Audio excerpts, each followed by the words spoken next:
김성환의 시사야.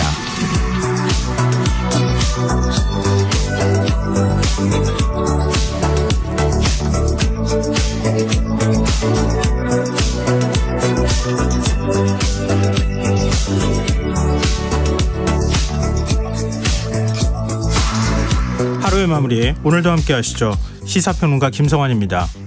요즘 도로에서 전동 킥보드나 인라인 스케이트를 타는 사람들을 자주 볼 수 있는데요. 신호 위반으로 교통사고가 날 경우 건강보험 혜택을 받지 못할 수 있다는 사실 혹시 아십니까? 안전한 주행을 위해 어떤 점을 주의해야 하는지 더 깊이 들여다보는 인터뷰 시간에 국민건강보험공단 관계자와 얘기 나눠보겠습니다. 월요일 코너죠. 실용서부터 경제, 경영 그리고 인문학까지 실생활에 필요한 책 이야기 주경야독 코너도 준비되어 있으니까요. 많은 관심 부탁드리겠습니다. 김성환의 시사에는 청취자 여러분들의 관심과 참여 기다립니다. 방송 내용과 관련해 의견 있으신 분들은 문자 보내주십시오. 당첨된 분들께는 모바일 쿠폰 보내드릴 텐데요. 참여하실 번호는 샵9730이고요. 짧은 문자 50원, 긴 문자는 100원의 이용료가 부과됩니다. 또 저희 방송을 유튜브를 통해서도 실시간으로 시청 또 참여하실 수 있는데요. KBS 1라디오 채널 들어오셔서 구독, 좋아요 많이 눌러주시길 부탁드립니다. KBS 1라디오 김성환의 시사야. 그럼 지금 시작하겠습니다.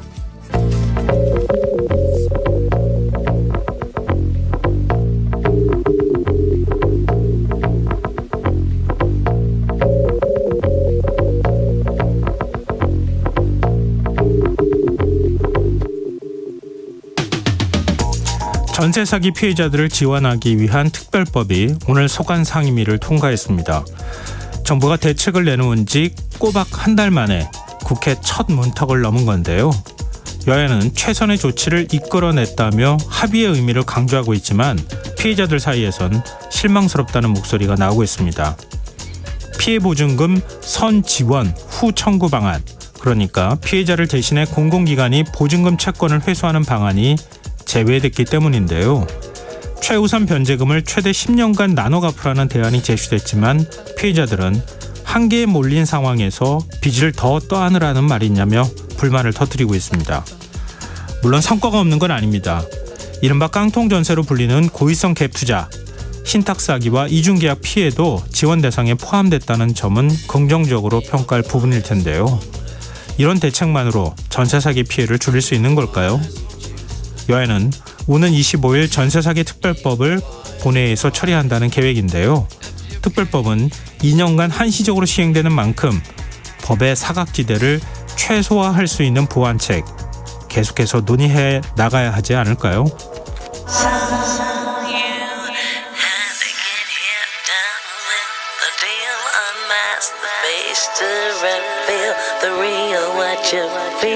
You and your everyday situations, all the unnecessary complications. 오늘 밤 당신 안에 꿈틀거리는 지식 충전 본능이 깨어납니다. 여러분의 자유탐구 영역 김성환의 시사야.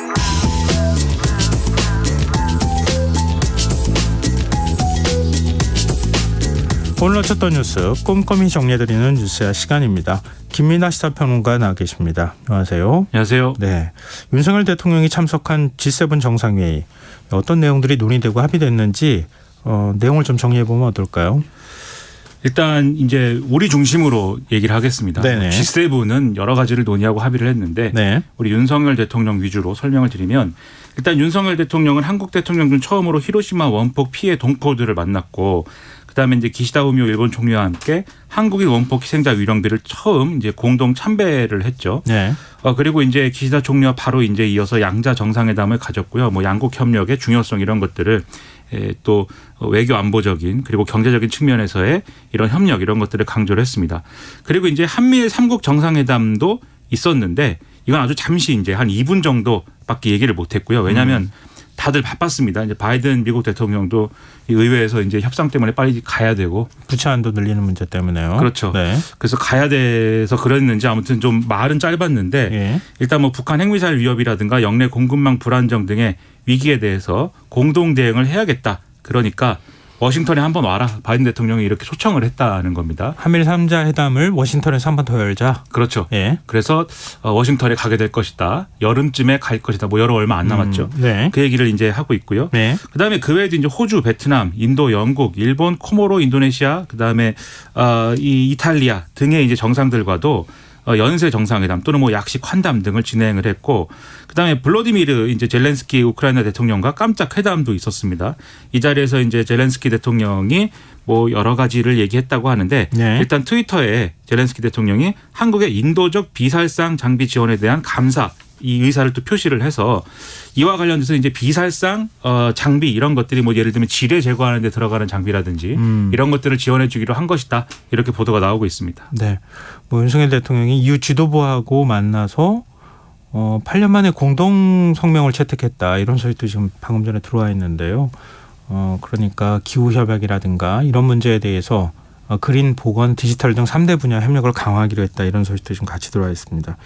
근데 정치권의 평가는 어떤지 또 좀 소개를 해 주십시오. 국민의힘에서는 어떤 반응을 보이고 있습니까? 국민의힘 논평은 이렇게 써 있습니다. 대한민국은 심리적 G8 국가 반열에 올랐다.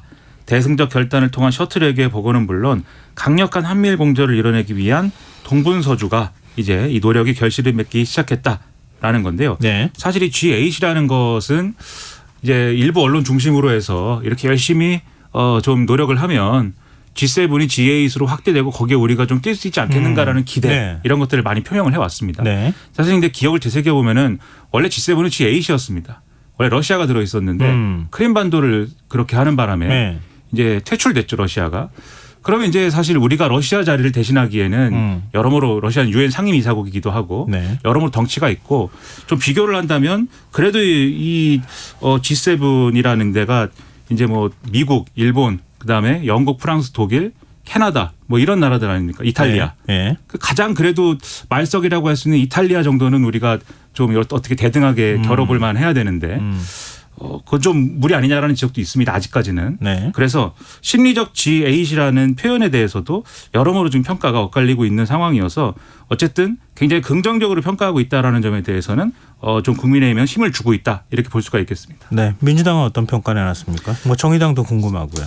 민주당은 윤석열 대통령은 다자이기 무대에서 존재감을 부각하기는커녕 엑스트라로 전락을 했다 이렇게 강하게 또 비판을 했고요. 예. 그러니까 이 외교 성과가 별다른 게 없는데 후쿠시마 오염수 방류라든지 이런 것을 정당화시키는데 들러리만 선 거 아니냐 이런 취지의 비판을 한 겁니다. 네. 근데 우리 애초에 이제 옵저버 자격으로 참석한 것이기 때문에 사실 이제 성과라고 할 만한 그런 이 어떤 것을 거두긴 좀 어려웠는데 민주당이 이렇게 비판을 하고 있고요. 예. 정의당 같은 경우에는 무능한 대응으로 한반도 평화 안보 경제적 실리까지 다 내어주는 천둥 벌거숭이 외교를 했다.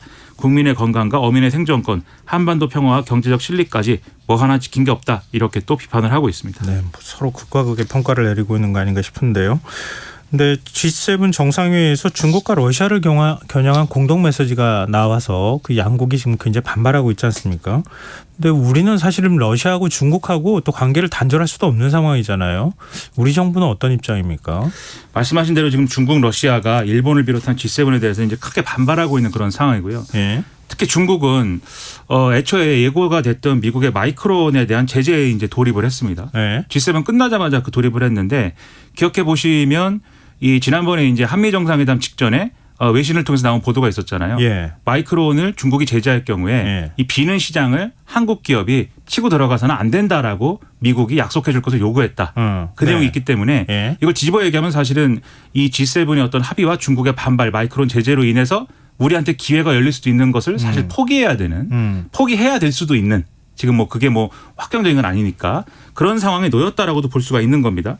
그러니까는 여러모로 말씀하신 대로 앞으로 이제 어떻게 되는 거냐 우리한테도 청구서 날아오는 거 아니냐 불안감이 커지는데 네. 김태호 국가안보실 1차장이 오늘 또 방송에 출연을 했습니다. YTN에 출연을 해서 여러 가지 설명을 했는데요. 특히 중국 러시아 관계에 대해서는 계속 대화를 이어나가고 있다. 고위급 레벨에서도 필요한 현안에 대한 긴밀한 소통을 이어가고 있는 상황이다라고 설명을 했고요. 예. 그다음에 이제 한중일 정상회의를 통해서 이런 갈등을 좀 완화하고 또 G7이 채택한 성명에 나오는 이제 디리스킹을 해야 되는 그런 상황인데 2019년 이후에 열리지 않고 있지 않습니까? 네. 여기에 대해서는 중국도 현안에 대해서 일본, 한국과 대화가 필요하다는 것을 인정을 하고 있다. 그래서 각자 양자 간의 전략 대화를 시작해 보려고 하고 있고 계획이 지금 오가는 상황이다라고 설명을 하고 있습니다. 근데 뭐 지금 일본도 중국하고 양자 뭐 대화를 하고 있잖아요. 미국도 지금 중국하고 대화하고 있고. 그러니까 안보적인 측면에서는 중국과 대립적인 그러니까 각을 만들고 있지만 그래도 경제 문제나 이런 거에서 협조할 건 또 협조하고 있다 이렇게 봐야 되는 거 아니에요? 근데 우리도 그런 면에서는 대화를 해야 되는 거 아닙니까? 그렇습니다. 지금 분위기를 잘 봐야 되는 게 예. 사실 이제 이 G7 전에 미중이 고위급 대화를 하기로 지금 말씀하신 대로 하기로 한 상황이고 예. 더군다나 바이든 대통령이 이 G7의 성과 이런 거를 설명하면서 기자들이 여러 가지 물어보는 거에 답하는 과정에서 중국하고의 관계는 곧 해빙 분위기도 있을 수 있다.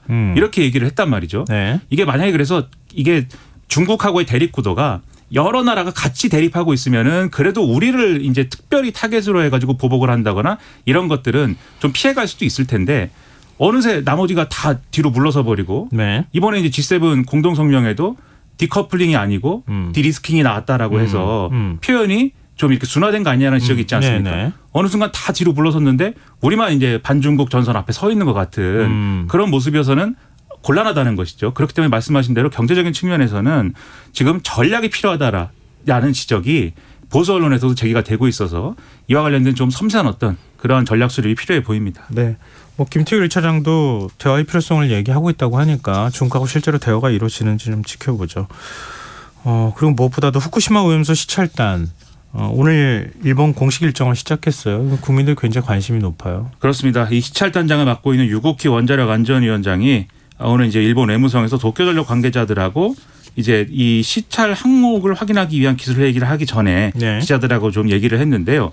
일단 이 다핵종 제거 설비 알프스라고 부르는 ALPS 영어 약자로 이 알프스와 관련돼서 방류전 오염수를 저장하고 핵종을 측정하는 K4 탱크를 포함돼서 이 설비들에 대해서 중점적으로 점검을 시도할 것이다. 이렇게 얘기를 한 그런 상황입니다. 그래서 네. 국민들이 안전하다는 어떤 그러한 생각을 할 수 있도록 노력하겠다. 이렇게 얘기를 하고 있는데 일단 이 전날 일본에 도착한 시찰단이 그러면 누구냐 이게 또 중요하지 않겠습니까? 네. 어떤 사람들이 가서 확인을 하는 것이냐 그걸 봐야 또 안심이 될 텐데 지금 유국희 단장 외에는 구체적으로 누군지가 공개가 돼 있지 않습니다.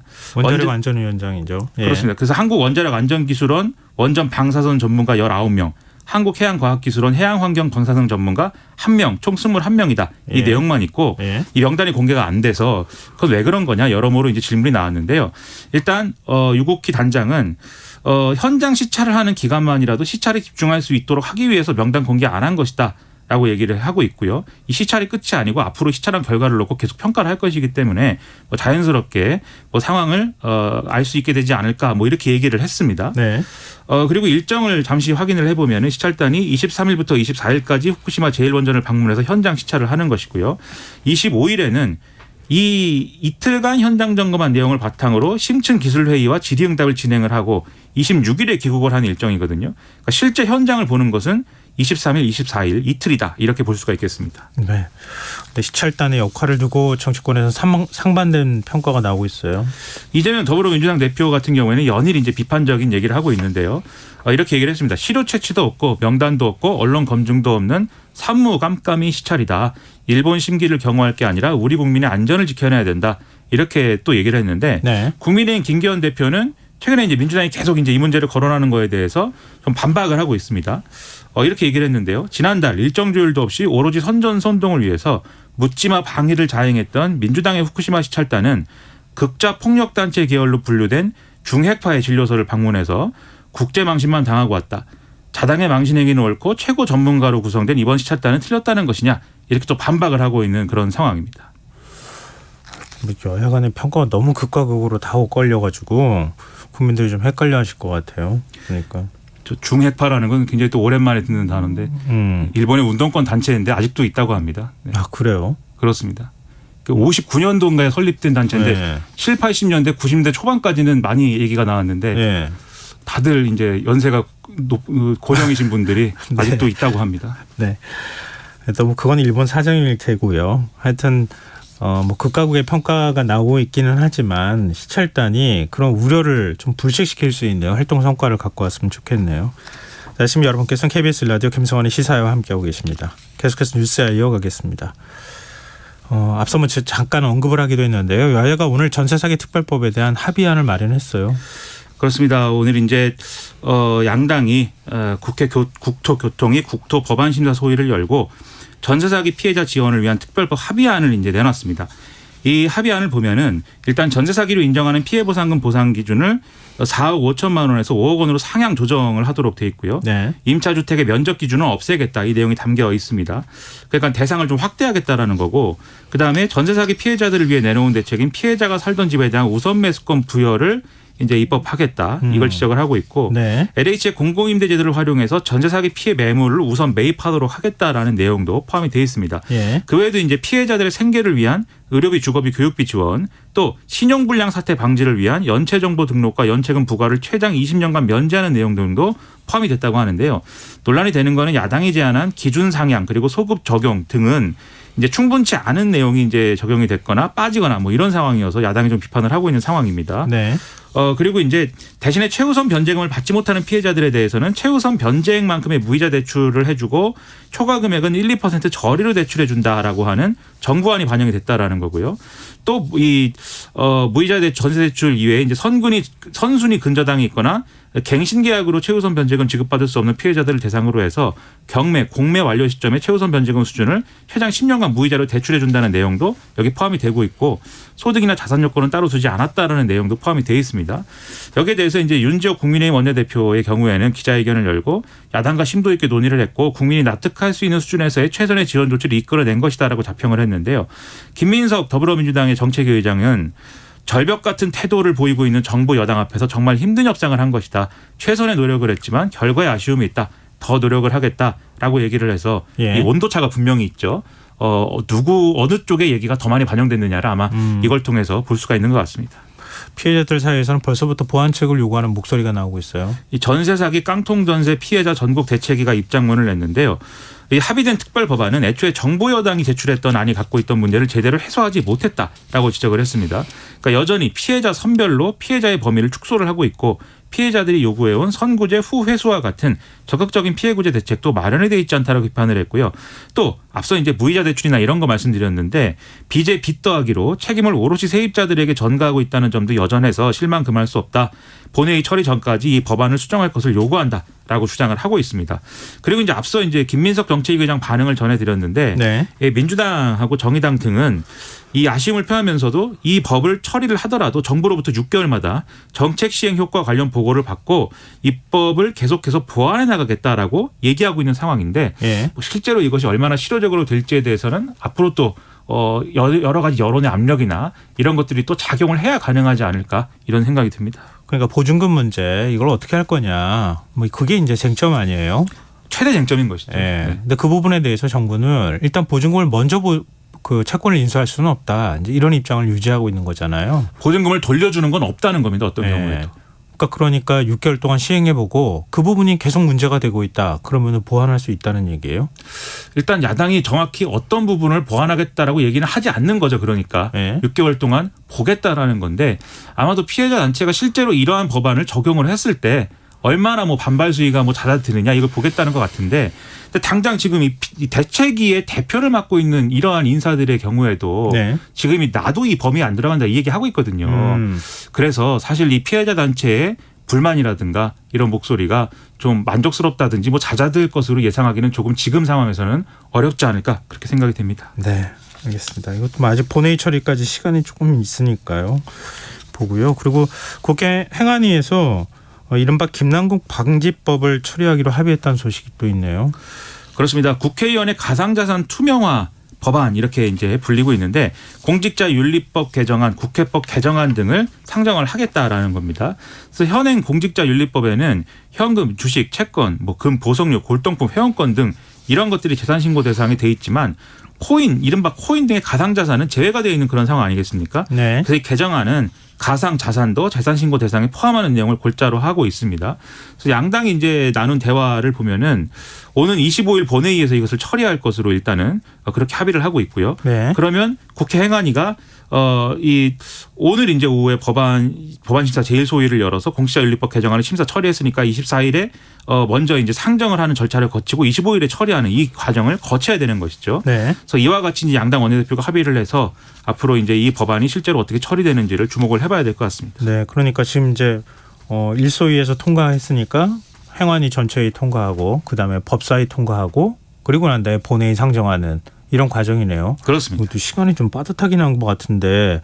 근데 5월 30일 기준으로 21대 국회의원들 지금 현 국회의원들 가상자산도 다 신고하도록 이렇게 한다고요? 그렇습니다. 네. 그럼 또 어떤 신고를 할지도 궁금하네요. 그리고 국회에서는 초대 국가보훈부 장관으로 임명된 박민식 내정자에 대한 인사청문회가 열렸어요. 어떤 내용이 나왔습니까? 일단 뭐 이념 편향 문제 이런 것들이 좀 거론이 됐는데요. 네. 그러니까 박민식 국가보훈부 장관 후보자가 이승만 전 대통령 기념관 건립 추진을 하기 위한 그런 여러 가지 얘기를 했는데 여기에 대해서 날선 질의가 쏟아졌습니다. 그래서 이게 또 여러 가지 쟁점 중에 이 이승만 전 대통령 기념 사업이 전직 대통령이어서 진행이 되는 것인지 독립유공자이기 때문에 진행되는 것인지 이 근거 법적 근거가 무엇이냐 이런 질문이 나왔는데 왜냐하면 이전에 이제 질의응답의 내용을 보면은 국가유공자법에 근거해서 독립유공자로서 기념한다. 이렇게 이제 국가보훈처가 얘기를 했는데 네. 지금 여러 가지로 청문회라든지 이런 데서 얘기를 하는 것은 전직 대통령 기념 사업이라고 하니까 이 근거 법령이 다른 것인데 어떤 거냐 이런 질문이 이제 나온 겁니다. 네. 여기에 대해서 이 박민식 후보자는 이게 뭐 이 법적으로는 어떨지 몰라도 개념상으로 이승만 전 대통령은 독립유공자인 동시에 전직 대통령이기 때문에 개념상으로 크게 다르지 않은 것이고 무리가 없다고 본다 이렇게 답을 했고요. 네. 그리고 이제 박민식 후보자는 5.18 광주민주화운동 정신을 헌법 전문에 수록하도록 윤석열 대통령에 건의하겠다 이 얘기도 했습니다. 그리고 이제 또 이제 보훈처가 매달 발간하는 웹진에 예비역 공군 중위 김모 씨를 지속적으로 괴롭힌 박모 예비역 공군 중사가 표지 모델로 실렸다. 이런 논란이 있어서 이 피해자인 김모 씨가 참고인으로 출석을 했는데요. 네. 여기에 대해서 박민식 후보자는 유고무원이고 두 번 다시는 이런 일이 발생하지 않도록 조치하겠다라고 답을 했습니다. 근데 이해충돌 문제도 논란이 됐어요. 그렇습니다. 이게 박용진 의원이 지금 주로 제기하고 있는 문제인데요. 네. 박민식 후보자가 18대 19대 한나라당 소속으로 국회 법사위원을 지냈는데 당시에 법무법인 하늘을 통해서 흉악범죄 사건 등의 16건의 이제 이 사건을 수임을 했고 이게 박민식 후보자의 이름이 명시된 판결문에서 확인이 된다 이런 주장이 나온 겁니다. 네. 그러니까는 이게 국회법에 따라서 법사위원을 지내면 변호사는 휴업을 해야 되는데 휴업 신고를 해놓고 그 다음에 이 실제로 사건을 판결문을 보면은 사건에 예. 수임한 것으로 기록이 예. 돼 있다라는 거예요. 그러니까 예. 이게 변호사법도 위반했고 국회법도 위반한 거 아니냐라는 건데 일단 박민식 후보자 측은 법무법인이 수임한 사건에 다수 소속 변호사의 이름을 기재하는 것이 관행인데 휴업을 했는데도 그것을 빼지 않고 법무법인 직원이 실수로 그냥 기재한 것이다. 이렇게 이제 해명을 했었습니다. 네. 또 오늘도 박용진 의원은 이게 어떤 사건에만 이름이 빠져 있는 선택적 행정착오 주장은 속아 웃을 일이다라고 이제 비난을 했고요. 그러니까 이 사건의 본질이 어디에 있느냐를 봐야 된다라고 강조를 한 게 그러니까 2006년 9월에 검사를 박민식 후보자가 사직을 했는데 곧바로 개인법률사무소 열어서 2008년 국회의원 후보 출마하기 전까지 1년 4개월 정도의 짧은 기간 동안 무려 50억 원 정도로 추정이 되는 사건을 수임하고 관련 소득세를 7억 4천만 원을 냈다. 그러니까 이게 전관예우 아니냐 이런 지적이고 국회의원이 되고 나서는 후배들을 모아서 갑자기 법무법인 한일을 만들고 임원으로 취임해서 활동을 한 것인데 이 맥락이 뭐냐 결국 전관예우와 또 국회의원직도 가지고 있는 이러한 변호사이다라는 걸 강조를 해서 돈벌이에 몰두한 거 아니냐 그런 지적을 했고 굉장히 강한 어떤 공방 이런 것들이 오고 갔습니다. 네. 민주당 전당대 돈봉투 의혹과 관련해서 윤관석 의원이 검찰 조사를 받았어요. 오늘 오전에 이제 소환이 됐다는 건데요. 무소속 상태인 이성만 의원 소환 조사한 지 사흘 만입니다. 예. 그러니까 다들 아시다시피 강래구 전 한국수자원공사 3인 감사위원 등과 공모를 해서 당시 2021년 4월 전당대회에 현역 국회의원들에게 총 6천만 원을 살포하는 데 관여한 혐의인데 검찰은 압수수색 영장 범죄 사실에 이 한 당 국회의원의 10명에서 20명 정도의 이 돈이 전달이 됐다라고 적시를 했고 이 강래구 씨는 최근 조사에서 이 돈봉투 전달 책임자로 윤관석 의원은 또 지목을 했다라는 점을 네. 적시를 하고 있습니다. 예. 일단 윤관석 의원은 이것은 검찰의 비상식적인 야당 탄압의 기획 수사이다라고 혐의를 부인하고 있는데요. 검찰이 영장 청구할 가능성도 제기가 되고 있는데 그러면 25일 본회의에 체포동의안이 보고될 가능성도 있다. 보도가 이렇게 나오고 있습니다. 네, 알겠습니다. 오늘 뉴스 여기까지 하겠습니다. 지금까지 김민하 시사평론가였습니다. 고맙습니다. 고맙습니다.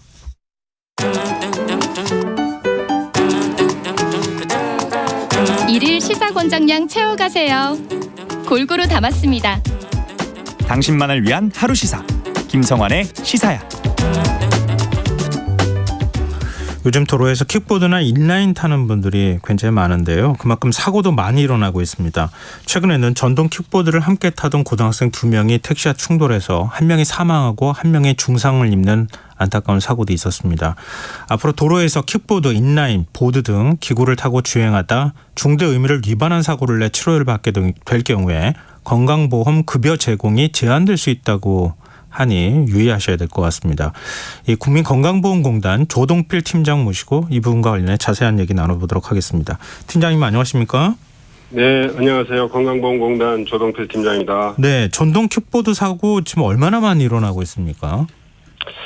네, 한국교통안전공단 자료를 보면 전동 킥보드 등 개인형 이동장치의 교통사고 건수가 2019년 876건에서 2021년 2,842건으로 약 224% 이상 급격히 늘어나는 추세입니다.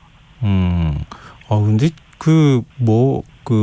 뭐랄까요? 갑자기 킥보드를 타다가 차선으로, 그러니까 도로로 튀어나오는 경우나 이런 것 때문에 뭐 주의가 필요하다 이런 얘기들은 굉장히 많이 했었는데 사고가 이렇게 많이 일어날 줄은 사실 좀 몰랐었거든요. 네. 근데 그 규제가 지금 강화되고 있는 추세잖아요. 전동 킥보드 타려고 하면 안전장치를 좀 갖춰야 된다거나 이렇게. 예. 근데 오히려 지금 사고는 계속 늘어나고 있는 추세라는 말씀이시잖아요. 예, 전동 킥보드 주 이용층이 10대 청소년인데 2021년 5월 도로교통법 개정으로 개인형 이동장치 무면허 및 13세 미만 운전금지 그리고 2인 이상 승차금지, 헬멧 착용 등 주의무가 대폭 강화됐지만 네. 예, 면허 여부와 관계없이 공유형 킥보드를 타고 운행하는 등 운영 시스템에 문제가 많이 있다고 생각합니다. 가장 많은 사고 유형은 어떤 겁니까? 예, 공단 이의신청 사례와 관련하여 말씀드리면 네. 아무래도 청소년층이 주 이용자이기 때문에 원동기 장치 자전거 면허 없이 운전하는 무면허 운전사고가 대표적 사례입니다. 그리고 청소년들의 전동 킥보드 운행 습관이 도로와 보도 구분 없이 다니는 경우가 많습니다. 네. 이에 따라서 보도 침범 사고나 신호 위반 사고가 많이 발생하고 있습니다. 근데 이렇게 전동 킥보드나 이런 경우가 뭐 교통사고가 날 경우에요. 이럴 경우는 일반적인 교통사고로 취급이 되는 겁니까? 잠시만요. 네네. 예, 다시 한번. 예. 그러니까 전동 킥보드나 공유 킥보드 같은 거 요즘 많이 타잖아요. 예, 이런 예. 경우에 이제 사고가 나잖아요. 그러면 예. 일반적인 교통사고에 준해서 똑같이 취급을 하는 겁니까? 똑같이 취급을 이제 도로교통법 개정으로 예. 전동 킥보드를 이제 차로 이제 간주하게 됐거든요. 예. 그래서 예. 일반 차와 동일하게 도로교통법이 적용이 됩니다. 그러면은 차 같은 경우에는 우리 뭐 중대 의무 위반, 그래서 뭐 예를 들면은 중앙선 침범이라든가 그리고 횡단보도 뭐 정지 의무 위반이라든가 신호 위반이라든가 이런 경우에는 더 처벌이 과중하잖아요. 예. 근데 똑같이 적용이 되는 겁니까, 이런 게? 예, 전동 킥보드 같은 경우도 예. 중앙선 침범이나 신호 위반, 무면허 운전, 이 교통사고 처리 특례법상 12대 중대 의무가 다 적용이 됩니다. 그렇군요. 근데 좀 더 관심을 가질 수밖에 없는 게 이렇게 중대 의무를 위반한 사고를 내서 치료를 받게 될 경우에 건강보험 급여 제공이 제한된다고요? 예. 그렇습니까? 어떤 위반이 가장 대표적입니까? 다 해당이 되는 겁니까? 예, 앞서 말씀드린 대로 킥보드 사고 주 이용층을 고려할 때 무면허, 신호 위반, 보도 침범이 대표적 위반 사례에 해당합니다. 예. 공단 업무와 관련해서 킥보드 등 놀이기구 보험 사고는 충분한 사례가 축적되지 않아서 정확한 통계는 말씀드리기 어렵습니다만 예. 참고로 공단 전체 교통사고 급여 제한 및 부당이득 환수 현황을 보면 2020년 6천 건에서 약 7,400건, 작년 7,400건으로 지속적으로 증가하고 있는 상황입니다. 그렇군요. 그러면 뭐 쉽게 예를 들어서 이런 거잖아요. 면허 없이 전동 킥보드를 타다가 교통사고가 났어요. 근데 예. 병원 치료는 받아야 될 거 아닙니까? 예. 근데 병원 치료 받을 때 건강보험이 보통 적용이 된다고 생각하거든요. 근데 치료를 받을 때는 건강보험이 적용이 일단 되는 겁니까? 예, 일단은 뭐 급여 제한 여부가 확정되지 않았기 때문에 예. 건강보험 급여로 이제 적용이 되고요. 예. 예, 향후 몇 개월 후에 급여 조사라는 걸 하거든요. 네. 예, 급여 조사 시 12대 중대 의무 위반 사고로 확인되면은 네. 건강보험법 제53조에 따라서 급여 제한을 하고 예. 부당이득으로 이제 환수 처분을 하게 되는 거죠. 그러면 그동안에 건강보험 적용됐던 거를 다시 소급해가지고 그 환수한다는 말씀이시네요. 예, 그게 부당이득 환수 처분입니다. 그러니까 최근 제주도에서 신호위반 사고로 치료비가 나중에 이제 환수가 된 사례가 있다고요. 예, 작년 도로교통법 개정 이후에 놀이기구 관련해서는 최초의 사례인데요. 예. 예, 지난해 5월 제주시 도로에서 인라인 스케이트를 타던 50대 A씨가 교차로에서 신호를 위반해 진행 중에 차량을 충격하는 사고로 600만 원의 치료비가 들었는데요. 예. 예, 공단 지사는 이것을 이제 신호 위반 교통사고를 중대한 과실로 인한 범죄 행위로 보아서 부당이득 환수 고지한 사례였습니다. 예, 다만 공단 이의신청위원회에서는 예. 신청인의 운행 경력이나 도로 상황, 수사기관 처분 또는 이제 타인의 신체 피해가 없는 사정 등 사고 당시 상황을 종합적으로 고려했고 사고가 불가피한 사항을 인정해서 신청인의 주장을 예외적으로 인용, 건강보험 수급권을 보호한 사례입니다. 그렇군요. 근데 이렇게 환수하는 사례들이 많습니까? 예, 연간 통계를 보면은 예. 한 6천에서 7천 건 사이로 발생을 하고 있습니다. 그렇게 많습니까? 예. 근데 이 건은 통계는 예. 일반 교통사고 포함한 사례이기 때문에 네. 전동 킥보드만 지금 구분해서는 아직 통계가 별도로 내지는 않고 있다. 낸 거는 없습니다. 그러면 어떤 특정한 사건 같은 경우가 그런 경우에는 환수 조치가 됐다 이렇게 또 알려지는 경우가 있으면은 그걸 가지고 이제 우리가 얘기를 보통 하는데 정부의 공식 통계는 아직까지 없는 상황인 거네요. 그렇죠. 예. 그거는 개별 사건을 예. 하나씩 이제 파악을 해봐야 되는 상황. 근데 예를 들어서 제가 면허도 있어요. 그리고 안전장치도 했고 신호위반도 안 했어요. 근데 교통사고 나는 경우 있잖아요. 그런 경우는 예. 상관없는 겁니까?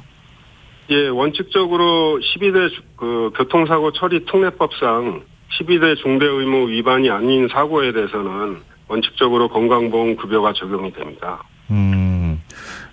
요즘 뭐 무면허 운전이 많다고 하잖아요. 특히 이제 미성년자의 무면허 운전이 뭐 문제가 되고 있기도 하고요. 또 음주운전의 경우도 있을 수 있잖아요.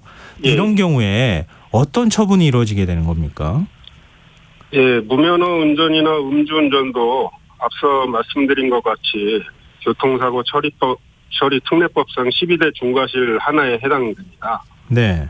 예, 그런 경우 이의신청 제기 시에는 공단 이의신청위원회에서는 특히 음주운전의 경우는 보험사고 발생을 자의적으로 유발하였다는 비난 가능성을 고려해서 인용 요건을 다른 요건보다는 엄격하게 적용하고 있습니다. 그렇군요.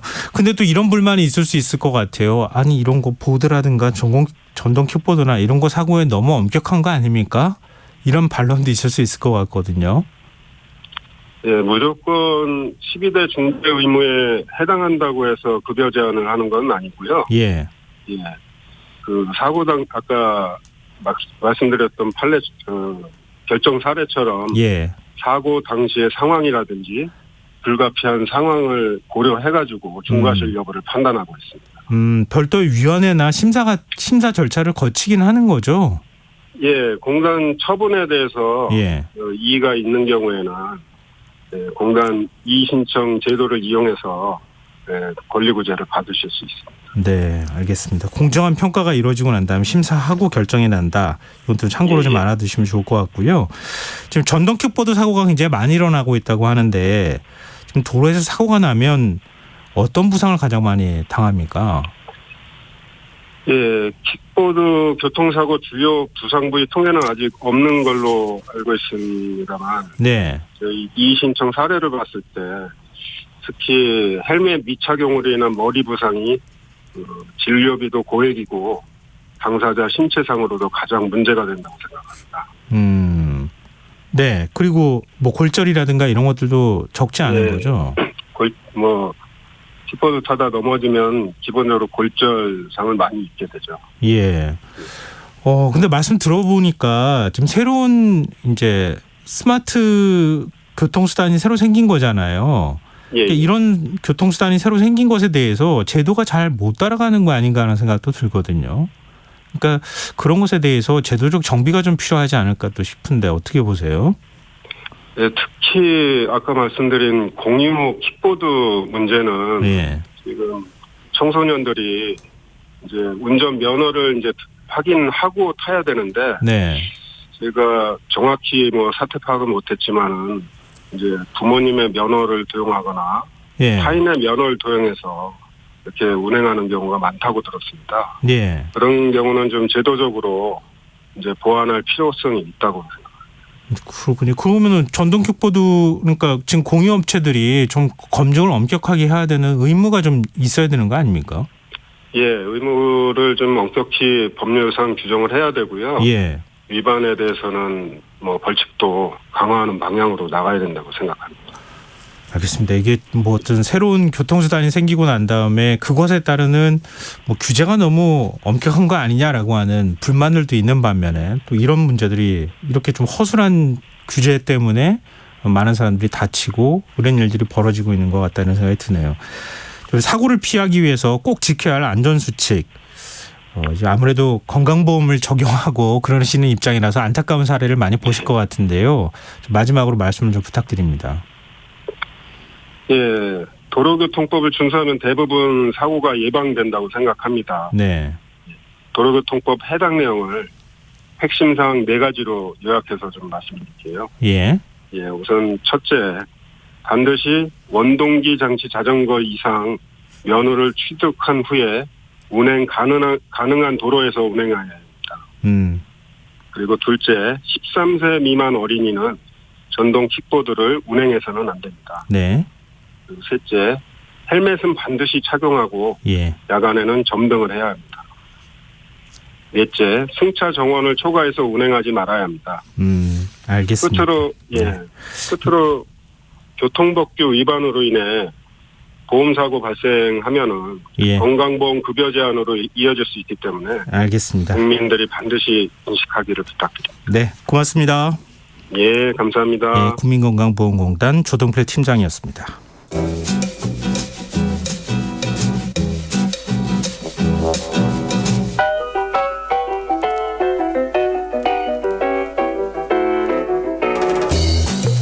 사람들은 젊게 살길 원하면서 또 한편으로는 노화를 나이가 들어가는 자연스러운 과정으로 받아들이는데요. 노화는 정말 거스를 수 없는 현상일까요? 실용서부터 경제 경영 인문학까지 실생활에 도움이 되는 책 함께 읽어보는 시간입니다. 듣고만 있어도 똑똑해지는 지식충전소 주경야독, 성신여자대학교 겸임교수이자 북튜버 이시안 작가 함께하겠습니다. 안녕하세요. 네, 안녕하세요. 네, 오늘은 노화에 대한 얘기예요? 네, 그렇습니다. 네. 많은 분들이 관심이 있어 하실 것 같은데요. 그렇죠. 이 걸리버 여행기 보셨잖아요. 네. 걸리버 여행기 보면 그 소인국, 대인국뿐만 아니라 다른 나라도 나오거든요. 네. 그 중에 하나가 스트럴드 브러그 종족이 있어요. 기억이 왜 안 나죠? 이게 가장 기억이 안 나는 사람들입니다. 아, 그래요? 야후나 말처럼 생긴 이런 종족이 있고 예. 네, 스트럴드 브러그 종족이 있는데 이 종족들은 죽지 않는 불사의 몸이에요. 근데 대신 노화는 진행이 돼요. 네. 그러니까 나이 들면서 청력, 시력도 없어지고 하니까 근데 죽진 않으니까 점점 산송장이 되어가는 그런 사람들인 거죠. 예. 일반적으로 사람들한테 몇 살까지 살고 싶으십니까 물어본 결과와 아프지 않고 젊은 몸을 유지한다는 전제하에 몇 살까지 살고 싶으십니까 라고 물어본 결과는 상당히 다릅니다. 네.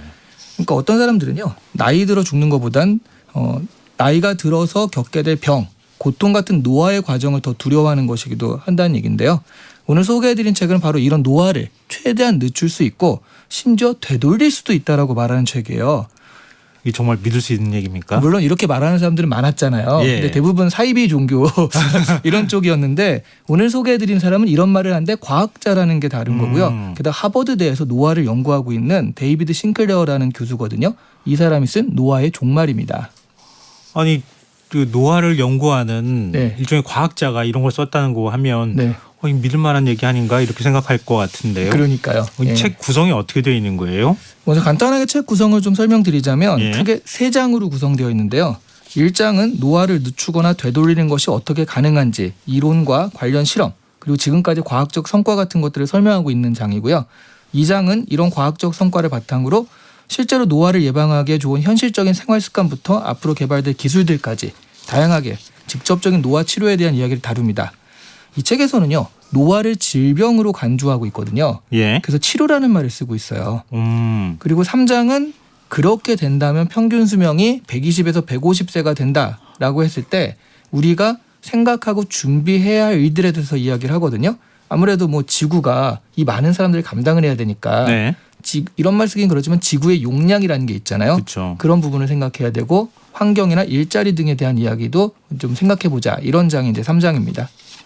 아니 신에 도전하는 거 아닙니까? 그렇죠. 근데 생각해 보면요. 인간이 100년 전쯤에는 평균 수명이 한 40세 정도밖에 안 됐거든요. 네네. 100년 만에 80세가 넘었으니까 이 100년 만에 2배가 된 거잖아요. 그럼 앞으로 뭐 한 50년 만에 네. 한 150살까지도 충분히 살 수 있을 것이다. 네. 그래서 여기서 얘기하는 게 120에서 150세가 될 것이다라고 얘기를 하는 거죠. 노화를 뭐 늦추는 것까지가 그렇다고 하더라도 네. 되돌리는 게 가능한 일입니까? 그 지금까지 노화는 그냥 그 당연한 것이라 생각해서 네. 노화의 결과에 대한 치료만 했지 노화 자체를 없앨 생각은 못 했거든요. 네.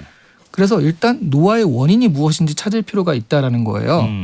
우리의 유전자는 타고난 유전자와 그다음에 후천적으로 익히게 되는 그런 후성 유전자 두 가지가 있는데요. 네. 타고난 유전자는 보통은 이것 때문에 노화가 진행된다라고 우리가 생각을 하잖아요. 네. 근데 편견과는 좀 다르게 10에서 25% 수준만 영향을 미친다고 해요. 그러니까 후성 유전자가 중요한데요. 네. 이 유전자가 가지고 있는 유전 정보를 잃어버리게 되는 것이 바로 노화의 원인이라는 겁니다. 그러면 이 유전 정보를 복원하게 도와주고요. 예. 컨트롤하는 물질이 있다라고 한다면 그게 노화가 치료될 수 있다는 거겠어요. 예. 싱클레어 교수가 연구하는 것이 바로 그런 작용이 있는 서투인이라는 거예요.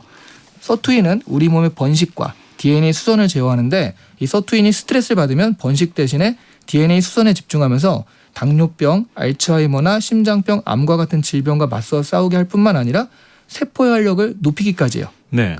쉽게 말하면 노화는 DNA 정보가 손상되는 것인데 서투인이 손상된 DNA 정보를 다시 복원하게 도와주면서 노화를 예방하게 한다는 거죠.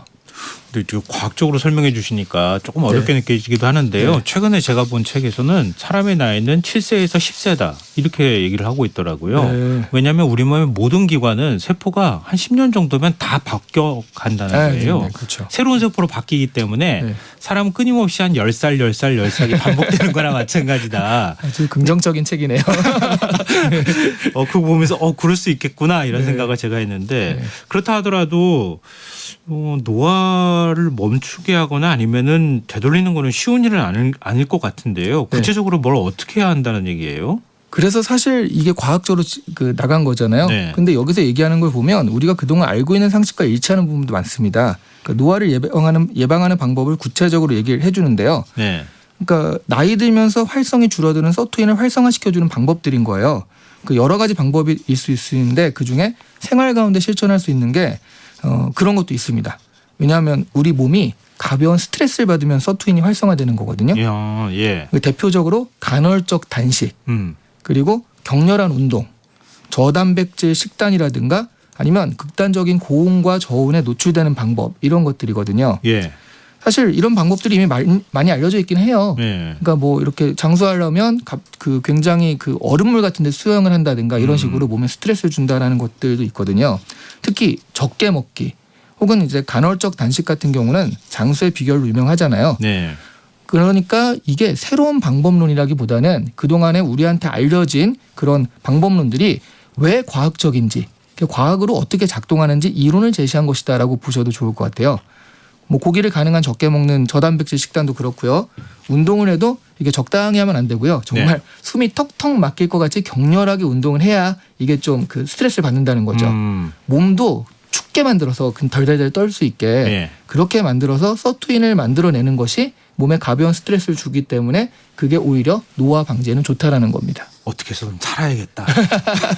우리 그렇죠. 몸을 자극을 준다는 거잖아요. 네, 네. 그럼 서투인이 활성화돼서 네. 결국 노화를 막는 네. 아니면 노화를 진행을 뭐 역행하게 만든다거나 네, 뭐 그렇게 맞습니다. 된다는 건데 네. 제가 하고 있는 게 하나도 없네요.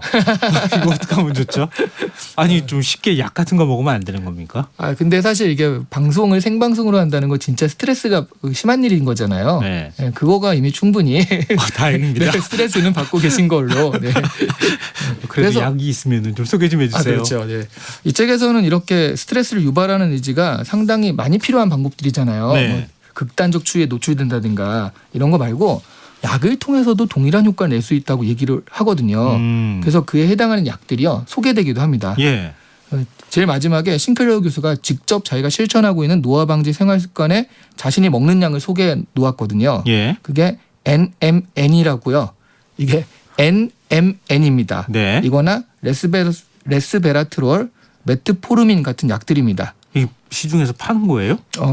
그렇진 않겠죠, 제가 아직은? 제가 이제 이걸 살려고 네. 그 특히 NMN 이 발음이 어려워서 이걸 살려고 이제 해봤는데 네. 한국에선 없고요. 근데 외국에선 살 수 있습니다. 아 그래요? 네, 시중에서 파는 약이에요.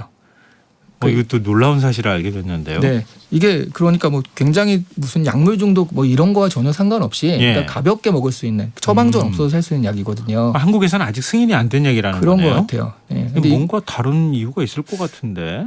또 이걸 찾는 사람이 없을 수도 있겠고. 그럴 수도 있겠네요. 그러니까 약간 영양제처럼 살 수 있는 그런 약이거든요.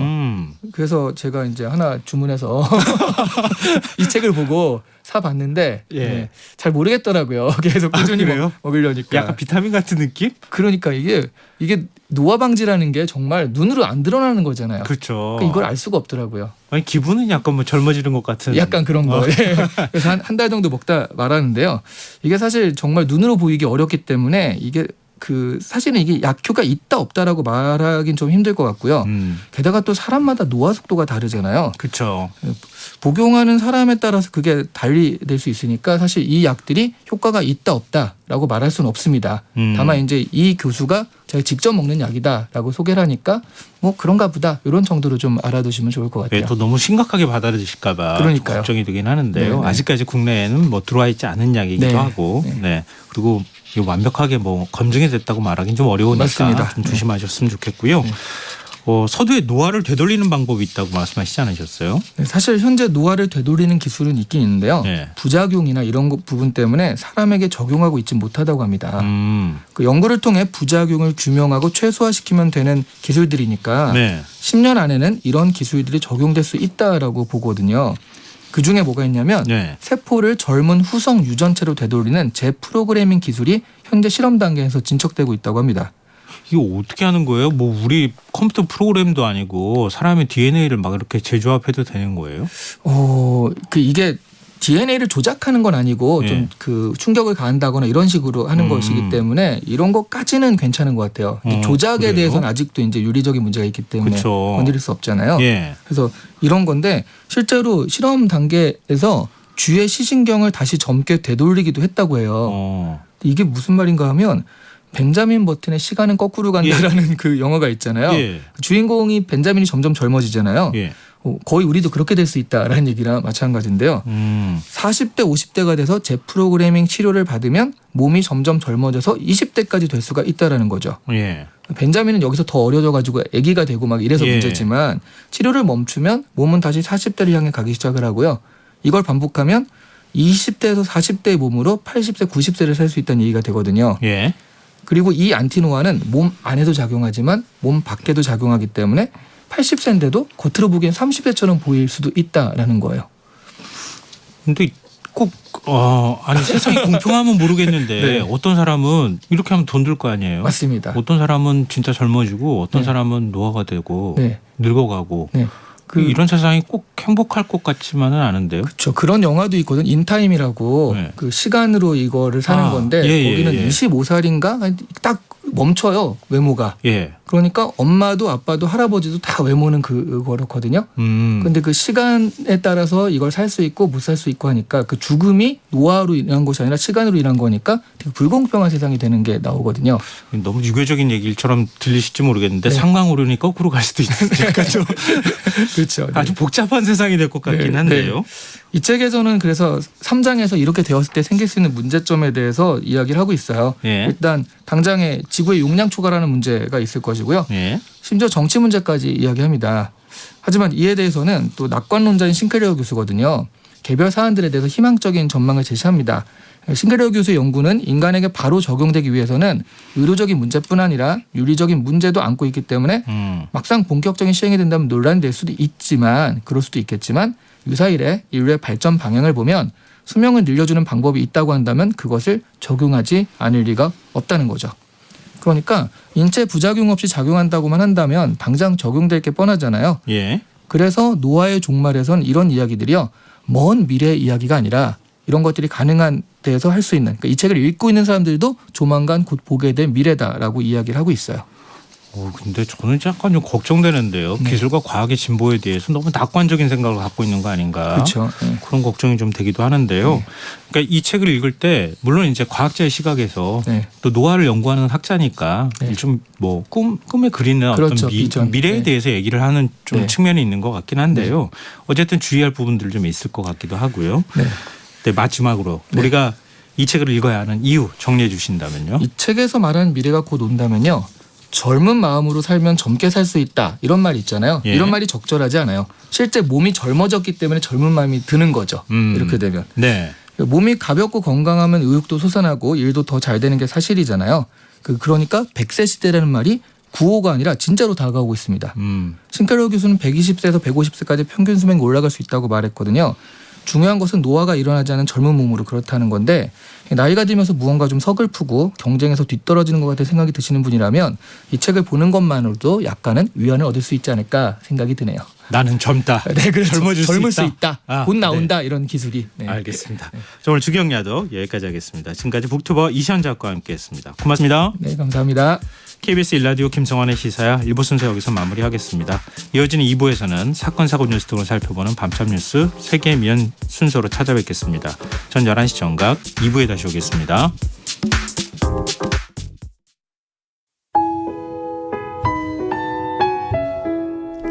청취자 여러분, 위기가정을 찾아주세요. 어려운 경제 상황 속에서 긴급한 경제적 지원이 필요한데도 복지 사각지대에 놓여 있어 아무런 지원도 받지 못하고 극한 상황으로 내몰리고 있는 위기가정이 늘고 있습니다. KBS 강태원 복지재단에서는 가정의 달을 맞아 사회 안전망에서 벗어나 위기에 처해 있는 가정을 발굴해 긴급 지원하는 사업을 시작합니다. 여러분 주위에 스스로의 힘만으로는 도저히 일어설 수 없는 힘든 이웃이 혹시 있는지 찾아봐 주세요. 우리 사회의 건강한 구성원으로 신속히 복귀할 수 있도록 KBS 강태원 복지재단이 작은 힘을 보태겠습니다. 여러분의 제보 전화를 기다립니다. KBS 강태원 복지재단 제보 전화 1533-0900, 1533-0900입니다.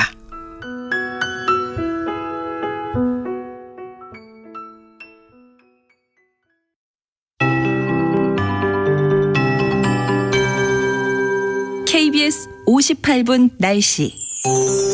내일은 전국이 가끔 구름 많겠습니다. 아침까지 전북 내륙과 경북권 내륙, 경남 서부 내륙을 중심으로 가시거리 200m 미만의 짙은 안개가 끼겠고 충청권 내륙과 그 밖의 남부 지방도 안개 끼는 곳 있겠습니다. 교통안전에 유의하시기 바랍니다.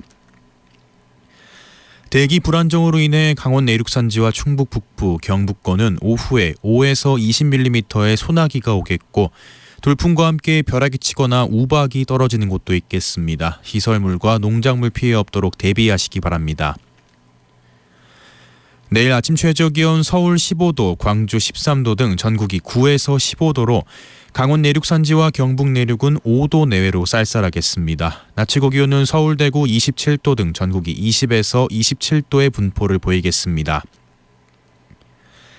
내일 전국의 미세먼지 농도 충청권과 남부지방은 나쁨, 그 밖의 권역은 보통으로 예상되고 황사의 영향으로 오전까지 인천과 경기 남부, 충청권과 호남권, 제주도는 매우 나쁨, 서울과 경기 북부, 강원도는 나쁨 수준 보이겠습니다.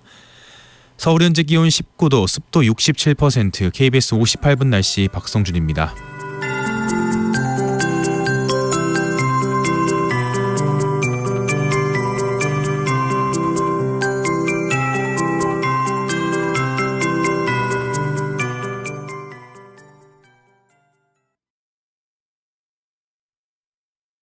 정성을 다하는 국민의 방송 KBS가 11시를 알려드립니다.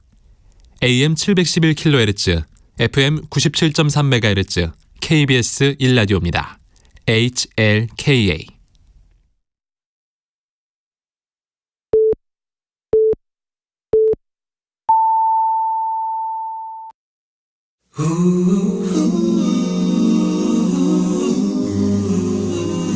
이 밤 그냥 보내긴 아쉬우니까요. 당신의 하루의 끝까지 야무지게 채워드립니다. 당신의 지식 충전소 김성환의 시사야.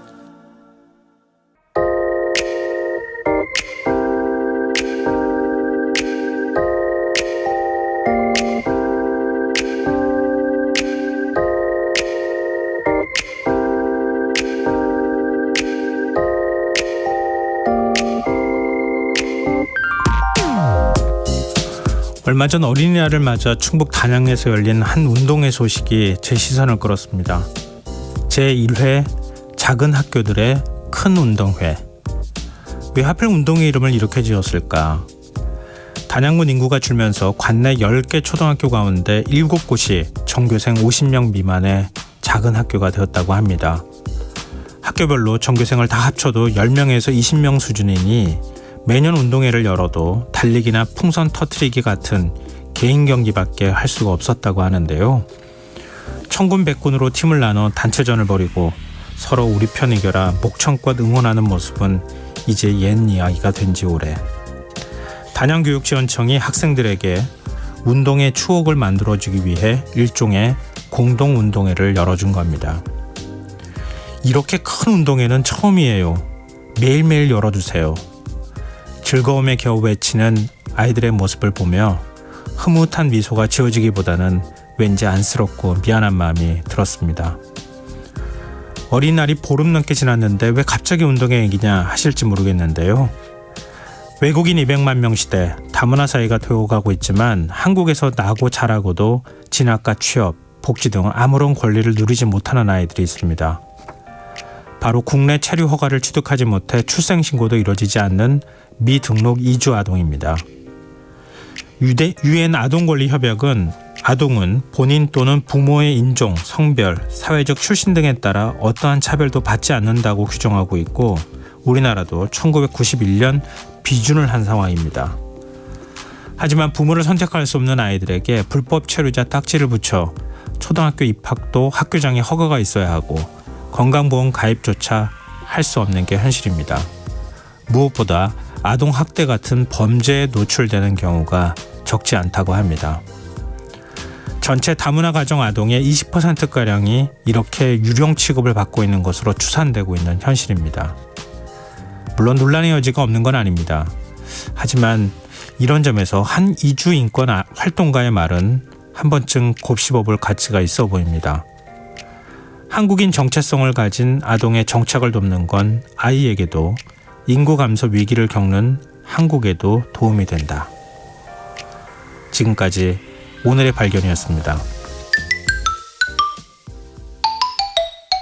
네모난 침대에서 일어나 눈을 떠보면 네모난 창문으로 보이는 똑같은 풍경. 네모난 문을 열고 네모난 테이블에 앉아 네모난 조간신문 본 뒤 네모난 책가방에 네모난 책들을 넣고 네모난 버스를 타고 네모난 건물 지나 네모난 학교에 들어서면 또 네모난 교실 네모난 칠판과 책상들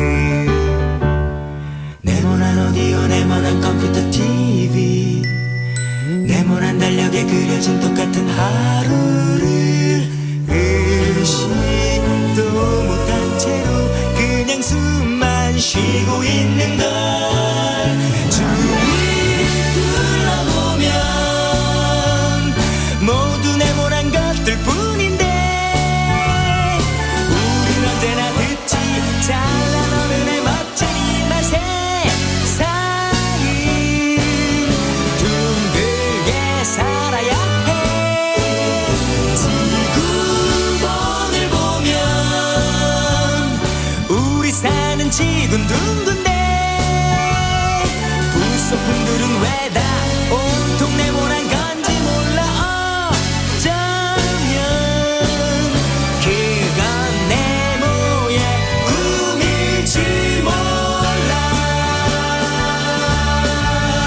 네모난 아버지의 지갑에 네모난 지폐 네모난 팜플렛에 그려진 네모난 학원 네모난 마루에 걸려있는 네모난 액자와 네모난 명함의 이름들 네모난 스피커 위에 놓인 네모난 테이프 네모난 책장에 꽂혀있는 네모난 사전 네모난 서랍 속에 쌓여있는 네모난 편지 이젠 네모 같은 추억들 네모난 태극기 하늘 높이 펄럭이고 네모난 잡지에 그려진 이달의 운수는 희망 없는 나에게 그나마의 기쁨인가 봐 주위 둘러보면 모두 네모난 것들 뿐인데 우린 언제나 듣지 잘난 어른의 멋진 이 맛에 둥글게 살아야 해 지구본을 보면 우리 사는 지구는 둥근데 부속품들은 왜 다 온통 네모난 건지 몰라 어쩌면 그건 네모의 꿈일지 몰라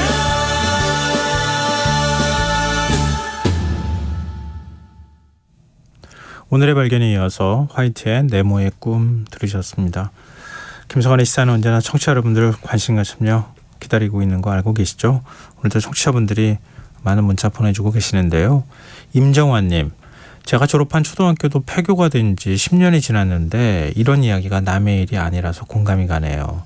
작은 학교들의 아이들도 제도적 차별로 인하여 고민을 겪고 있을 아이들에게도 도움을 줄 수 있는 우리 사회가 되었으면 해요. 이렇게 문자 주셨고요.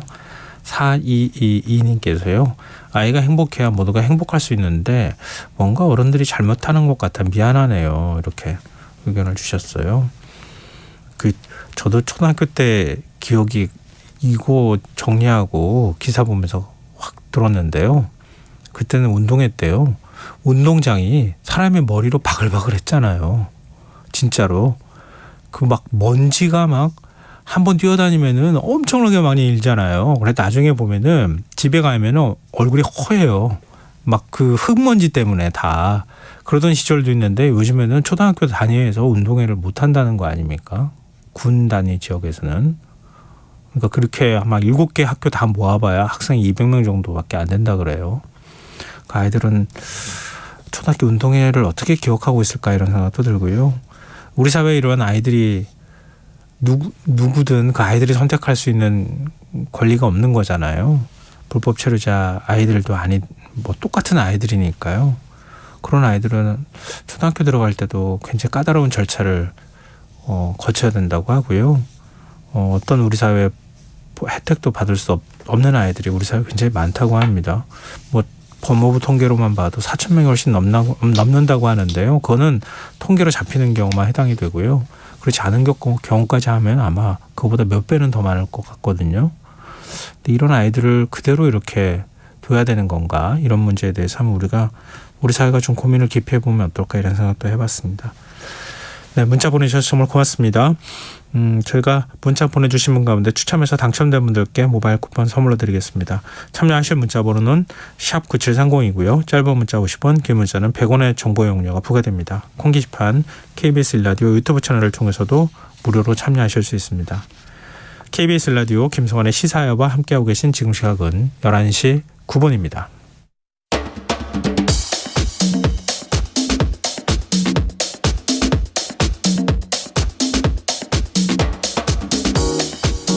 오늘 일어난 세상 곳곳의 소식들 당일 배송으로 전해드립니다. 밤참뉴스 이현경 뉴스캐스터와 함께하겠습니다. 안녕하세요. 네, 안녕하세요. 네, 경기도 양지한 육군부대에서 사격훈련을 하던 병사가 총상을 입고 사망하는 사고가 있었어요. 네, 오늘 낮 12시 18분경에 양주시 광정면에 있는 한 부대에서 사격훈련이 있었는데요. 네. 20대 일병 A씨가 자신의 K2 소총탄에 맞았습니다. 심정지 상태로 신고가 됐고 병원으로 옮겨졌습니다만 끝내 사망했는데요. 그 당시에 소총하고 실탄을 병사들이 휴대하고 있었는데 네. 일명 실전형 전투 사격훈련이 진행되고 있었다고 합니다. 네. 총기를 거치대에 고정시켜놓고 사격을 하는 게 아니라 네. 실전 상황을 가정해서 엎드려 쏴, 무릎 쏴 같이 사격 자세를 자유자재로 바꿔가면서 사격 연습을 하는 실전적 훈련이었는데 네. 1급 일병 계급의 병사가 사고를 당했습니다. 자신이 훈련 중에 K2 소총에서 발사된 총알에 맞은 것으로 알려지고 있고요. 군과 경찰에서는 해당 병사가 사격 자세를 바꾸는 과정에서 오발 사고가 났을 가능성이 있다. 이렇게 보고 있다고 합니다. 현재까지는 정확한 사고 경위를 파악하려고 하는 중에 있고요. 네. 그 당시에 사격 통제관과 목격한 병사들 있지 않겠습니까? 상대로 경위를 조사하고 있습니다. 또 혹시나 몰라서 숨진 병사가 평소 부대 생활은 어땠는지도 들여다보고 있는데 아직까지 뭐 특이한 상황은 없었다라고 군 관계자는 전하고 있습니다. 근데 실제로도 2018년에도요. 사격을 훈련하다가 본인이 쏜 총에 맞아서 사망한 사례가 있었습니다. 네. 세종시 연서면에 있는 203 특공여단의 사격장에서 소속 부대원하고 하사가 훈련 중이었는데 네. 자신이 자신의 총기에서 발사된 실탄에 머리를 맞고 관통상으로 사망한 경우가 있었고요. 2020년 4월에는 전남 담양군의 군사격장 인근 골프장에서 20대 여성이 사격훈련 중에 도비탄이라 그래서 다른 장애물에 닿아서 네, 맞고 당초에 튕겨나간 총알이죠. 네. 그 도비탄에 머리를 맞아서 부상한 사고도 발생을 한 적이 있습니다. 물론 뭐 사례를 말씀해 주시니까 뭐 이거는 없는 사례라고 보기는 어렵지만 아마 총기를 다뤄보신 분들은 알겠지만 이게 총기 길이가 길어서 방아쇠하고 총열 끝하고가 길어서 자기를 향해서 총 쏘기가 굉장히 어려워요. 사고가 나기 이게 쉽지 않은 거거든요. 네. 아무리 이제 전투 사격 중이라 하더라도. 그러니까 철저한 조사가 좀 있어야 되지 않을까 싶네요. 예, 이건 뭐 아주 극히 드문 일에 해당이 되는 거니까. 네. 다음 뉴스로 넘어가 보겠습니다. 한여름에 가까운 날씨가 지금 계속 이어지고 있는데 독감 유행세가 좀 꺾일 기미가 안 보여요. 보통 날이 더워지면 독감은 좀 사라지게 되는데요. 요즘에 징글징글하다고 할 정도로 올해 감기가 굉장히 유난한 상황입니다. 예. 통계로 확인해 보면 인플루엔자 의심 환자 수가 5월 7일부터 13일 사이에 의료기관에 방문한 외래 환자 1000명당에 23.4명인데요. 독감 유행주의보 발령 기준이 4.9명입니다. 그거보다도 5배가 많은 수치고 최근 8년 동안의 같은 기간과 비교해 봤을 때 가장 높은 수치를 기록하고 있는데요. 인플루엔자는 보통 예상하시다시피 늦겨울에 시작을 해서 초봄까지 막 늘어났다가 날이 따뜻해지면 이제 줄어드는 특성을 가지고 있는데 올해는 막 덥다 하는 상황이 왔음에도 불구하고 의심 환자가 계속 늘어나고 있습니다.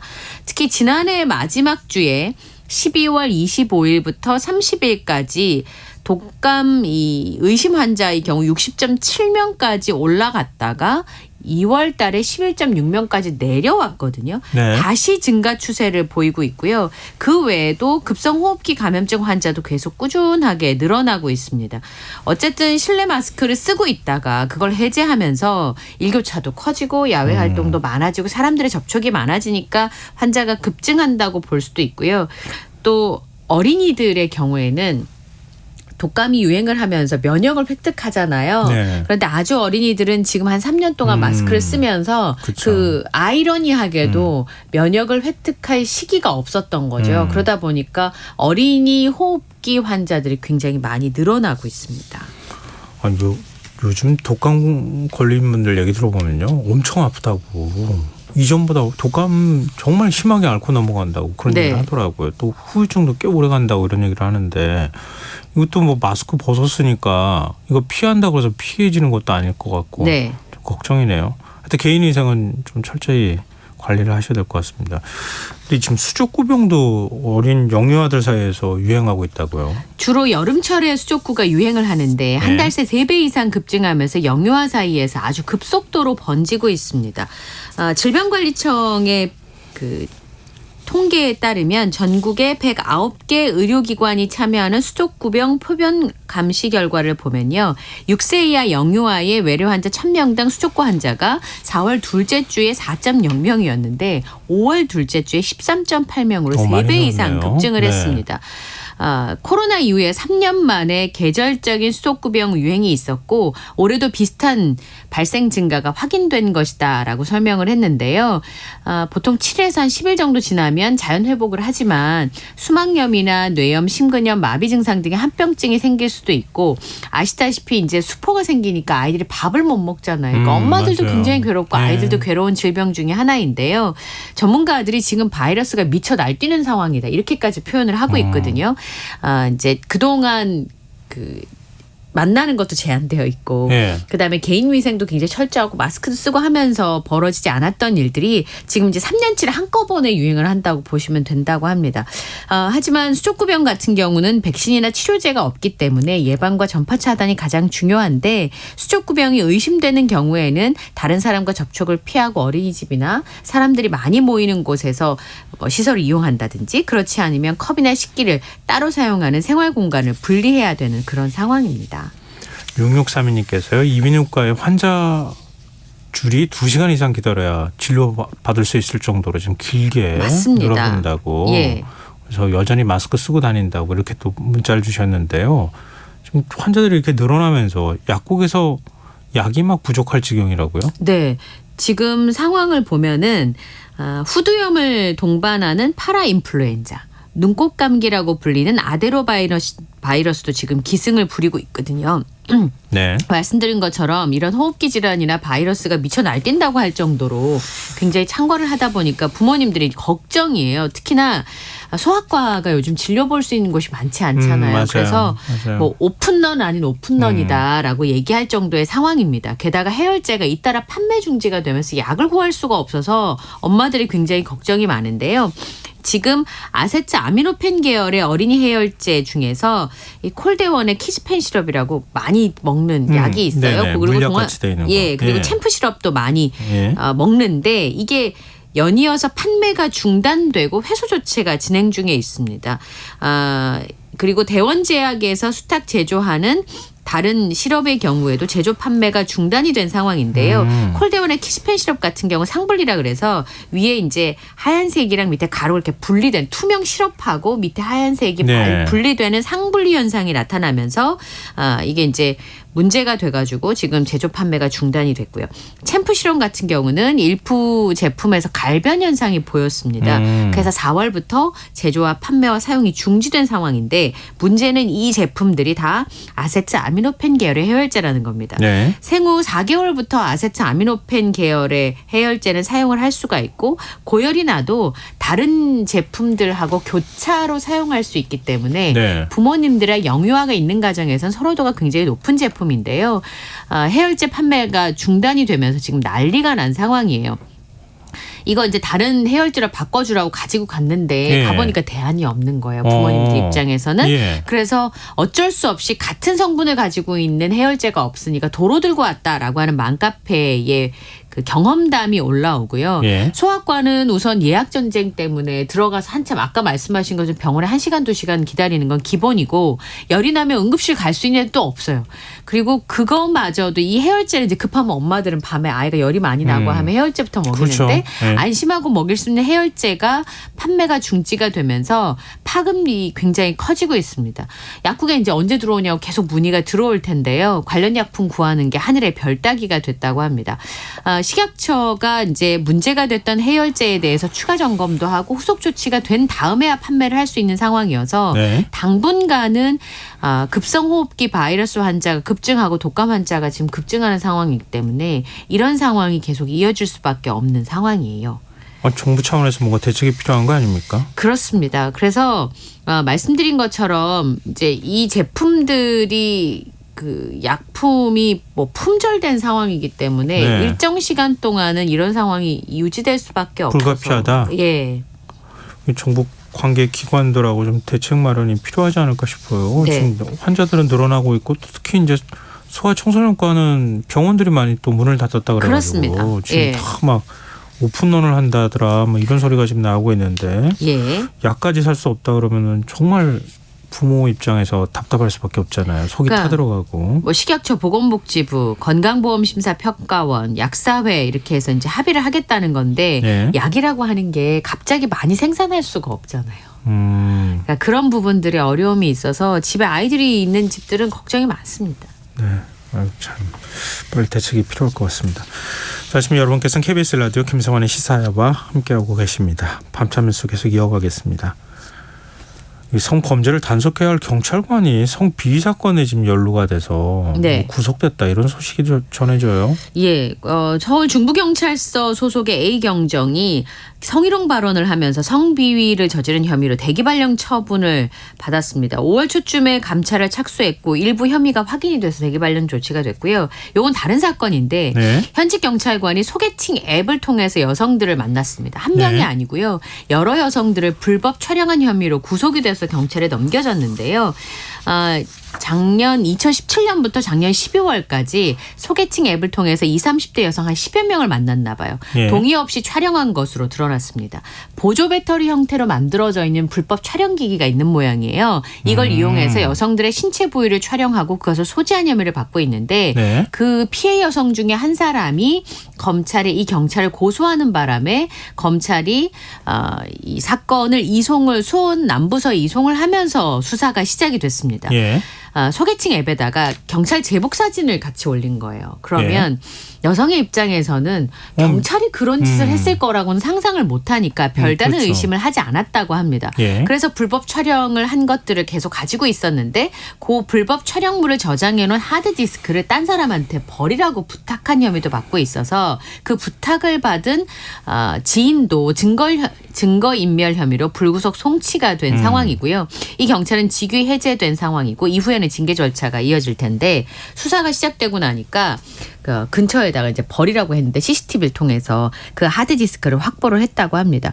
범행 사실을 인정하고 있기 때문에 검찰로 넘길 상황이라고 하네요. 구속된 경찰도 있잖아요. 네, 맞습니다. 중학생 미성년자와 성관계를 한 혐의를 받고 있는 현직 경찰 윤모 씨가 구속이 됐는데요. 구속영장 심사 전에 취재진 앞에서 모습을 드러내고 나서는 입을 다물었습니다. 근데 구속영장이 발부된 이유는 도주 우려가 있다는 건데요. 예. 올해 초에 알게 된 여중생이랑 수차례 성관계를 한 혐의를 받고 있고요. 또 경찰 조사 과정에서 피해 학생한테 성착취물을 요구한 혐의도 확인이 됐습니다. 또 SNS를 통해서 미성년자를 대상으로 해서 상습적으로 성매매를 해왔던 정황 정보도 확인한 상황이어서 수사를 진행하고 있습니다. 이 경찰의 은행 계좌를 보니까 수차례 걸쳐서 수개월에 걸쳐서 다른 사람의 명의의 계좌로 돈을 이체했는데 이 돈이 성매매 대금이란 단서를 잡은 겁니다. 피해자 부모님이 신고를 하려고 하니까 경찰이 지난 4일에 스스로 자수를 했고요. 지금 8일 날 직위 해제된 상황입니다. 그리고 18일 날 긴급 체포한 상황이고요.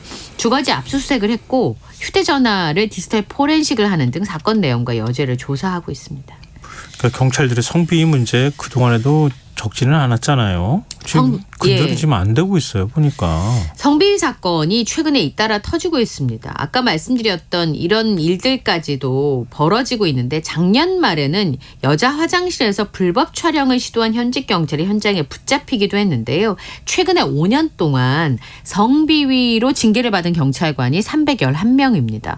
2018년 19년에는 각각 48명, 54명이었던 징계 인원이 늘어나고 있어요. 네. 2020년에는 69명, 2021년에는 61명에 이어서 작년에는 79명으로 증가한 상황인데요. 올 상반기에만 10건의 성비위 감찰이 진행이 되고 있습니다. 강제추행과 준강제추행이 6건, 미성년자 의제 간음이 1건, 강간이 1건, 성매매 1건, 불법 촬영 1건 등이 지금 올해로 이어지고 있고 계급도 순경부터 경감까지 굉장히 다양한 상황입니다. 경찰 조직에서 내부에서 이 성토의 목소리가 나올 수밖에 없어요. 이건 사실 이 직업군 자체에 대한 존경이나 존중을 해칠 수 있는 그쵸. 굉장히 중요한 내용인데 예. 경찰 공무원은 굉장히 수준 높은 도덕성과 윤리성이 요구되는 직군입니다. 품위를 유지할 네. 의무가 있고요. 근데 이런 모습을 국민들이 보게 되면 어떤 생각을 하겠습니까? 14만 명의 경찰 조직에 다시 한번 기강회의가 굉장히 심각해 보이는 상황이고 강력한 쇄신책이 필요하다고 하는데 구체적으로 어떤 대책을 세울 수 있을 것인가 좀 안타깝습니다. 예. 뭐 성실히 근무하는 경찰관들까지도 많으시죠. 그렇게 예. 취급받는 것에 대해서 경찰 내부에서 스스로도 굉장히 불만이 많을 것 같긴 한데요. 그렇습니다. 근데 이런 사건들이 이렇게 많다고 하는 거는 경찰 내부에 문제가 있다고 이렇게 비판받을 수밖에 없는 거잖아요. 그렇습니다. 경찰청 차원에서 뭔가 대책이 있어야 되지 않을까 싶네요.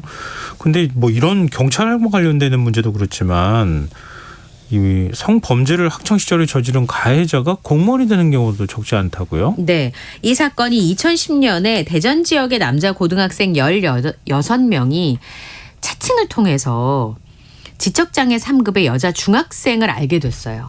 그리고 한 달간에 걸쳐서 여러 차례 성폭행을 했습니다. 재판을 당연히 받았겠죠. 네. 재판부가 당시 가해자들이 가정지원 소년부로 송치를 해서 소년법에 따라서 감호위탁, 사회봉사명령, 보호관찰, 소년원 송치 이렇게 보호처분을 1호부터 10호까지 내릴 수 있잖아요. 네. 그 당시 이 가해 학생들이 다 보호처분을 받았습니다. 그런데 아시다시피 이건 형사처벌이 아니기 때문에 범죄 경력 자료에 남지가 않습니다. 전과 공무원이 기록이 남지 않는 남지 거니까요. 않죠. 네. 그럼 공무원이 될 때 애초 신원조회 동의서 받아서 경찰의 범죄 경력을 파악하게 되어 있는데 네. 아까 말씀드렸던 이 보호 처분은 기록이 되지 않는 상황인 거죠. 그런데 한 커뮤니티에 현행법상 성범죄 가해자들이 공무원이 되는 것을 막을 수 있어야 되잖아요. 그런데 지적장애 미성년자 집단 강간을 한 사람들이 초등학교 선생님, 소방관이 되는 미친 일이 벌어졌다는 제목의 글이 올라온 거죠. 그 당시에 고등학생이던 가해자가 지금 말씀드린 것처럼 장애인을 집단 성폭행했는데 어리다는 이유로 공부를 잘한다는 이유로 피해자는 강력히 처벌을 원했지만 피해자의 아버지가 합의했다는 이유로 사실상 무죄라고 볼 수 있는 소년 보호 처분을 받았다는 겁니다. 그런데 이 소년 보호 처분을 받은 사람에게는 어떠한 불이익도 줄 수가 없고 전과가 아니기 때문에 공개가 불가능하다고 하는데 그 가해자 중에 몇몇이 지금 초등학교에 담임교사를 하고 있고 소방관으로 공직에서 일하고 명문대에 입학해서 대기업에 합격하는 등 완벽한 신분 세탁을 할 수 있었다고 강조를 했습니다. 범죄자에게 사회복귀가 필요하다는 것은 이해하지만 적어도 미성년자 장애인을 집단 성폭행한 사람이 교사와 소방관이 돼서는 안 된다고 이분은 주장을 하고 있는데요. 한편으로는 어렸을 때 저지른 잘못이 평생 주홍 글씨가 되는 게 맞는가 하는 부분이지만 성범죄를 저질렀고 지금 굉장히 죄질이 나쁘잖아요. 네. 이런 경우에는 교직은 맞지 못하도록 해야 되는 특별한 장치가 필요하지 않겠냐라는 의견이 있어요.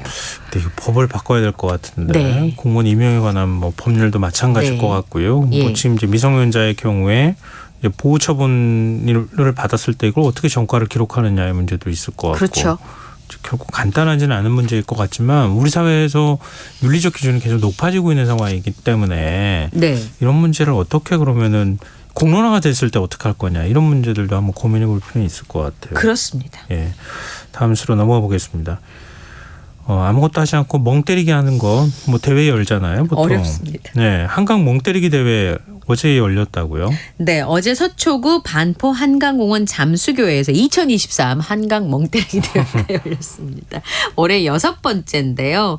2016년에 처음 열릴 때 가수 크러쉬가 참가를 해서 굉장히 화제가 됐고 많은 분들의 인기를 끌고 있습니다. 올해는요, 총 3,160팀이 지원해서 70팀이 선발이 됐습니다. 그러니까 경쟁률이 45대 1이었어요. 그래서 올해 이제 나에게 멍때리기를 허하라는 문구로 시작을 해서 네. 멍때리기 대회가 있었는데 이게 생각보다 굉장히 어렵더라고요. 네, 이게 쉽지 않대요. 요거 하는 동안 90분간 멍때리기를 하는데 15분마다 심사위원들이 참가자의 심박수를 측정을 합니다. 대회가 진행되는 동안 휴대전화를 봐도 안 되고 졸거나 웃거나 잡담하면 자동으로 탈락이 되는데요. 우승자는 예술 점수와 기술 점수를 합산해서 가장 높은 점수를 받은 사람이 선발이 됩니다. 이번에는요. 턱시도를 차려입고 온 배우 정성인 씨가 우승을 했는데 수상 자체를 생각을 못해서 우승할 거라고는 상상을 못했다고 합니다. 그리고 강남 씨라고 네. 예, 방송인이죠. 가수 겸. 네. 빨간색 셔츠에 노란 바지에 짱구 복장을 해서 굉장히 눈길을 끌기도 했는데요. 실제로 사회자가 마이크를 들고 웃음을 유도하는 멘트를 한대요. 그때가 굉장히 고비가 되기도 하고요. 제일 큰 고비는 현장 스태프들이 카메라를 가지고 참가자들 찍는데 네. 민망하거나 쑥스러워하면 또 심박수가 올라간다네요. 그렇죠. 네, 그래서 이럴 때 굉장히 주의를 해야 된다고 합니다. 참가한 연령대를 보니까 20대가 26명으로 37% 제일 많았고요. 네. 30대가 25명 36%, 40대가 9명 13%, 50대와 20대 미만이 6%, 60대 이상이 3% 순이었습니다. 근데 이거 그냥 멍 때리기만 잘하면 될 줄 알았더니 예술 점수까지 들어가가지고 이제는 상 받기 진짜 어렵겠네요. 예, 그렇습니다. 점점 어려워질 것 같은데요. 예. 자, 마지막 날씨 얘기 좀 해보죠. 네. 황사 영향으로 미세먼지 주의보가 내려진 곳이 많았었는데 내일은 좀 괜찮을까요? 오늘이요. 평소보다 4-5배 수준으로 미세먼지 주의보가 내려졌었는데요. 예. 황사 영향은 내일까지 이어지겠습니다. 내일은 특히 남부지방을 중심으로 일평균 대기질 나쁜 수준이 예상이 되고요. 중부지방도 오전까지는 미세먼지 농도가 높게 나타나기 때문에 황사에 대비하셔야 되겠습니다. 올해 5월까지 서울의 황사 일수가 18일, 작년에 비해서 무려 3.6배고요. 22년 만에 최다를 기록하고 있고요. 이후에는 고농도 황사가 나타날 확률이 희박합니다. 왜냐하면 이제 여름철에 바람 많이 부니까요. 미세먼지가 자취를 감추기 때문에 네. 마지막 가을 오기 전까지는 특별히 주의하셔야겠습니다. 그나마 다행이네요. 저 오늘 문 열고 싶은데 황사 때문에 날은 덥죠. 집에 에어컨 켤 수도 없죠. 문을 열 수도 없죠. 너무 답답하더라고요. 네. 비슷한 느낌 받으신 분 되게 많을 것 같아요. 빨리 좀 황사 물러갔으면 좋겠습니다. 그렇습니다. 자, 오늘 밤참스 여기까지 하겠습니다. 지금까지 이현경 뉴스캐스터와 함께했습니다. 고맙습니다. 감사합니다.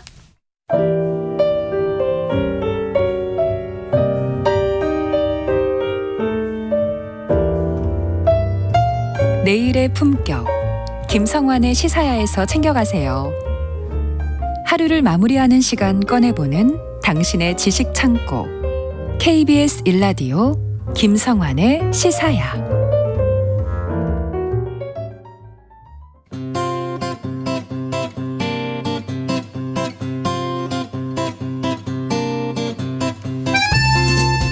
일본 히로시마에서 열린 주요 7개국 G7 정상회의가 어제 막을 내렸습니다. 각국 정상들은 이번 회의를 통해서 중국과 러시아를 견제한다는 뜻을 다시 한번 확인했는데요. 젤렌스키 대통령이 정상회의에 직접 참석하면서 우크라이나에 대한 연대와 지지를 얻어냈다는 평가도 나오고 있습니다. 세계이면 히로시마 G7 정상회의 성과 살펴보도록 하겠습니다.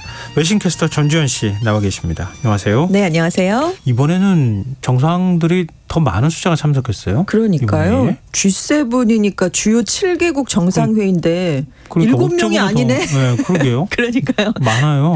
그러니까 일단 G7 국가는 이제 7개 회원국으로 이루어진 건 맞고요. 예. 이제 이게 뭐 오래전부터 시작이 됐는데 러시아가 G8으로 참여를 했었죠. 92년에 초청국이 됐다가 98년에 공식 회원국이 됐는데 2014년에 크림반도를 강제 합병하면서 회원 자격이 정지가 됐고 지금은 다시 G7으로 돌아간 그런 상황입니다. 네. 가장 궁금해하실 만한 것 중에 하나가 G2 하는데 그럼 중국은 왜 없나? 들어가야 되는 거 아닌가? 영향력 면에 있어서는 이렇게 네. 생각을 하실 것 같은데요.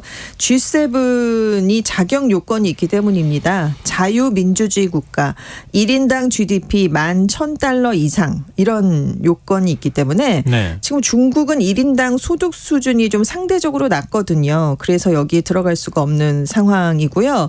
그래서 사실은 경제 규모가 5위라서 인도도 포함이 돼야 되긴 하는데 그래서 같은 이유로 지금 1인당 소득이 상대적으로 낮기 때문에 인도도 포함이 되질 못하고 있습니다. 네. 그럼 러시아는 자유민주주의 국가 아닌데 그럼 어떻게 들어갔었나요? 생각을 하실 것 같은데. 그러네요. 네. 근데 러시아가 참여하기를 강력하게 원했었고 G7이 그 당시에 핵무기를 좀 통제할 목적으로 이렇게 러시아를 받아들였던 점이 있는데 지금은 이제 제외가 됐고요.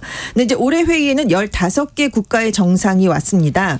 우리나라, 호주, 인도, 브라질, 베트남, 인도네시아, 코모로, 쿡제도 이렇게 8개 국가 지도자가 더 초청이 됐기 때문이고요. 네. 대개 G7 국가만 오는 게 아니라 G7이 열리면 유럽연합의 집행위원장과 정상회의 상임의장도 오게 되고요.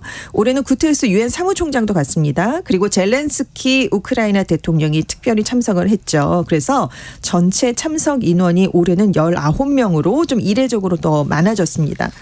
올해 의장국이 일본이었잖아요. 네. 일본이 이제 참석 인원을 결정을 하게 되는데 이렇게 확대시킨 건 우크라이나 전쟁에 대한 대응, 중국 견제 같은 국제사회의 중요한 사안을 두고 주요 국가가 결집해서 영향력을 확대하려는 의도 때문이었다. 이렇게 분석이 됐습니다. 그리고 이제 히로시마가 개최지로 선정이 됐잖아요. 네. 이것도 러시아를 견제하려는 의미가 담겼다라고 분석이 되는데 네. 왜냐하면 이제 원자폭탄이 투하됐던 도시이기 때문에 네. 그 일부러 개최지로 선정을 하면서 러시아 지금 우크라이나 전쟁 와중에 전술 핵무기 얘기를 자꾸 얘기하고 있잖아요. 그러니까 그 점을 경계하려는 뜻으로 해석이 되고 있습니다. 미국은 예외예요. 그래서 핵이라는 게 네. 핵 가지고 있는 나라들이 꽤 많아서. 아니 근데 이제 러시아는 계속 우크라이나 전쟁 과정에서 그러면 우리 핵무기 쓸 수도 있다라는 경고를 계속 내놓고 있어서 국제사회가 그 점을 지금 우려를 하고 있고 미국은 핵무기 쓴다는 얘기는 하지 않으니까요. 네네. 그러니까 좀 다르게 접근을 해야 될 것 같습니다. 네.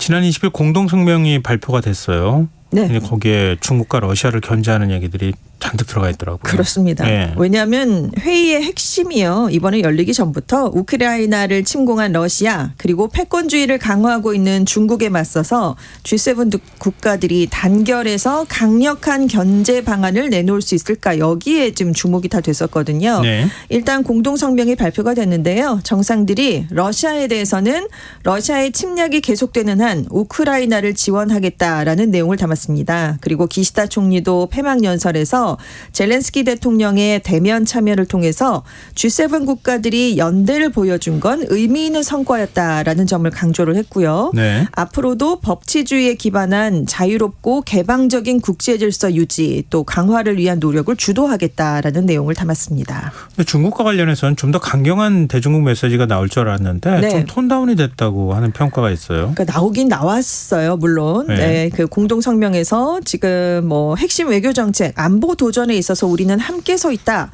대만 해협, 남동중국해, 티벳, 신장 인권 문제 이렇게 중국이 민감하게 반응하는 사안이 다 거론이 됐습니다. 네. 우리는 이 점에 대해 우려하고 있다라는 점을 이제 정상들이 강조를 한 건데요.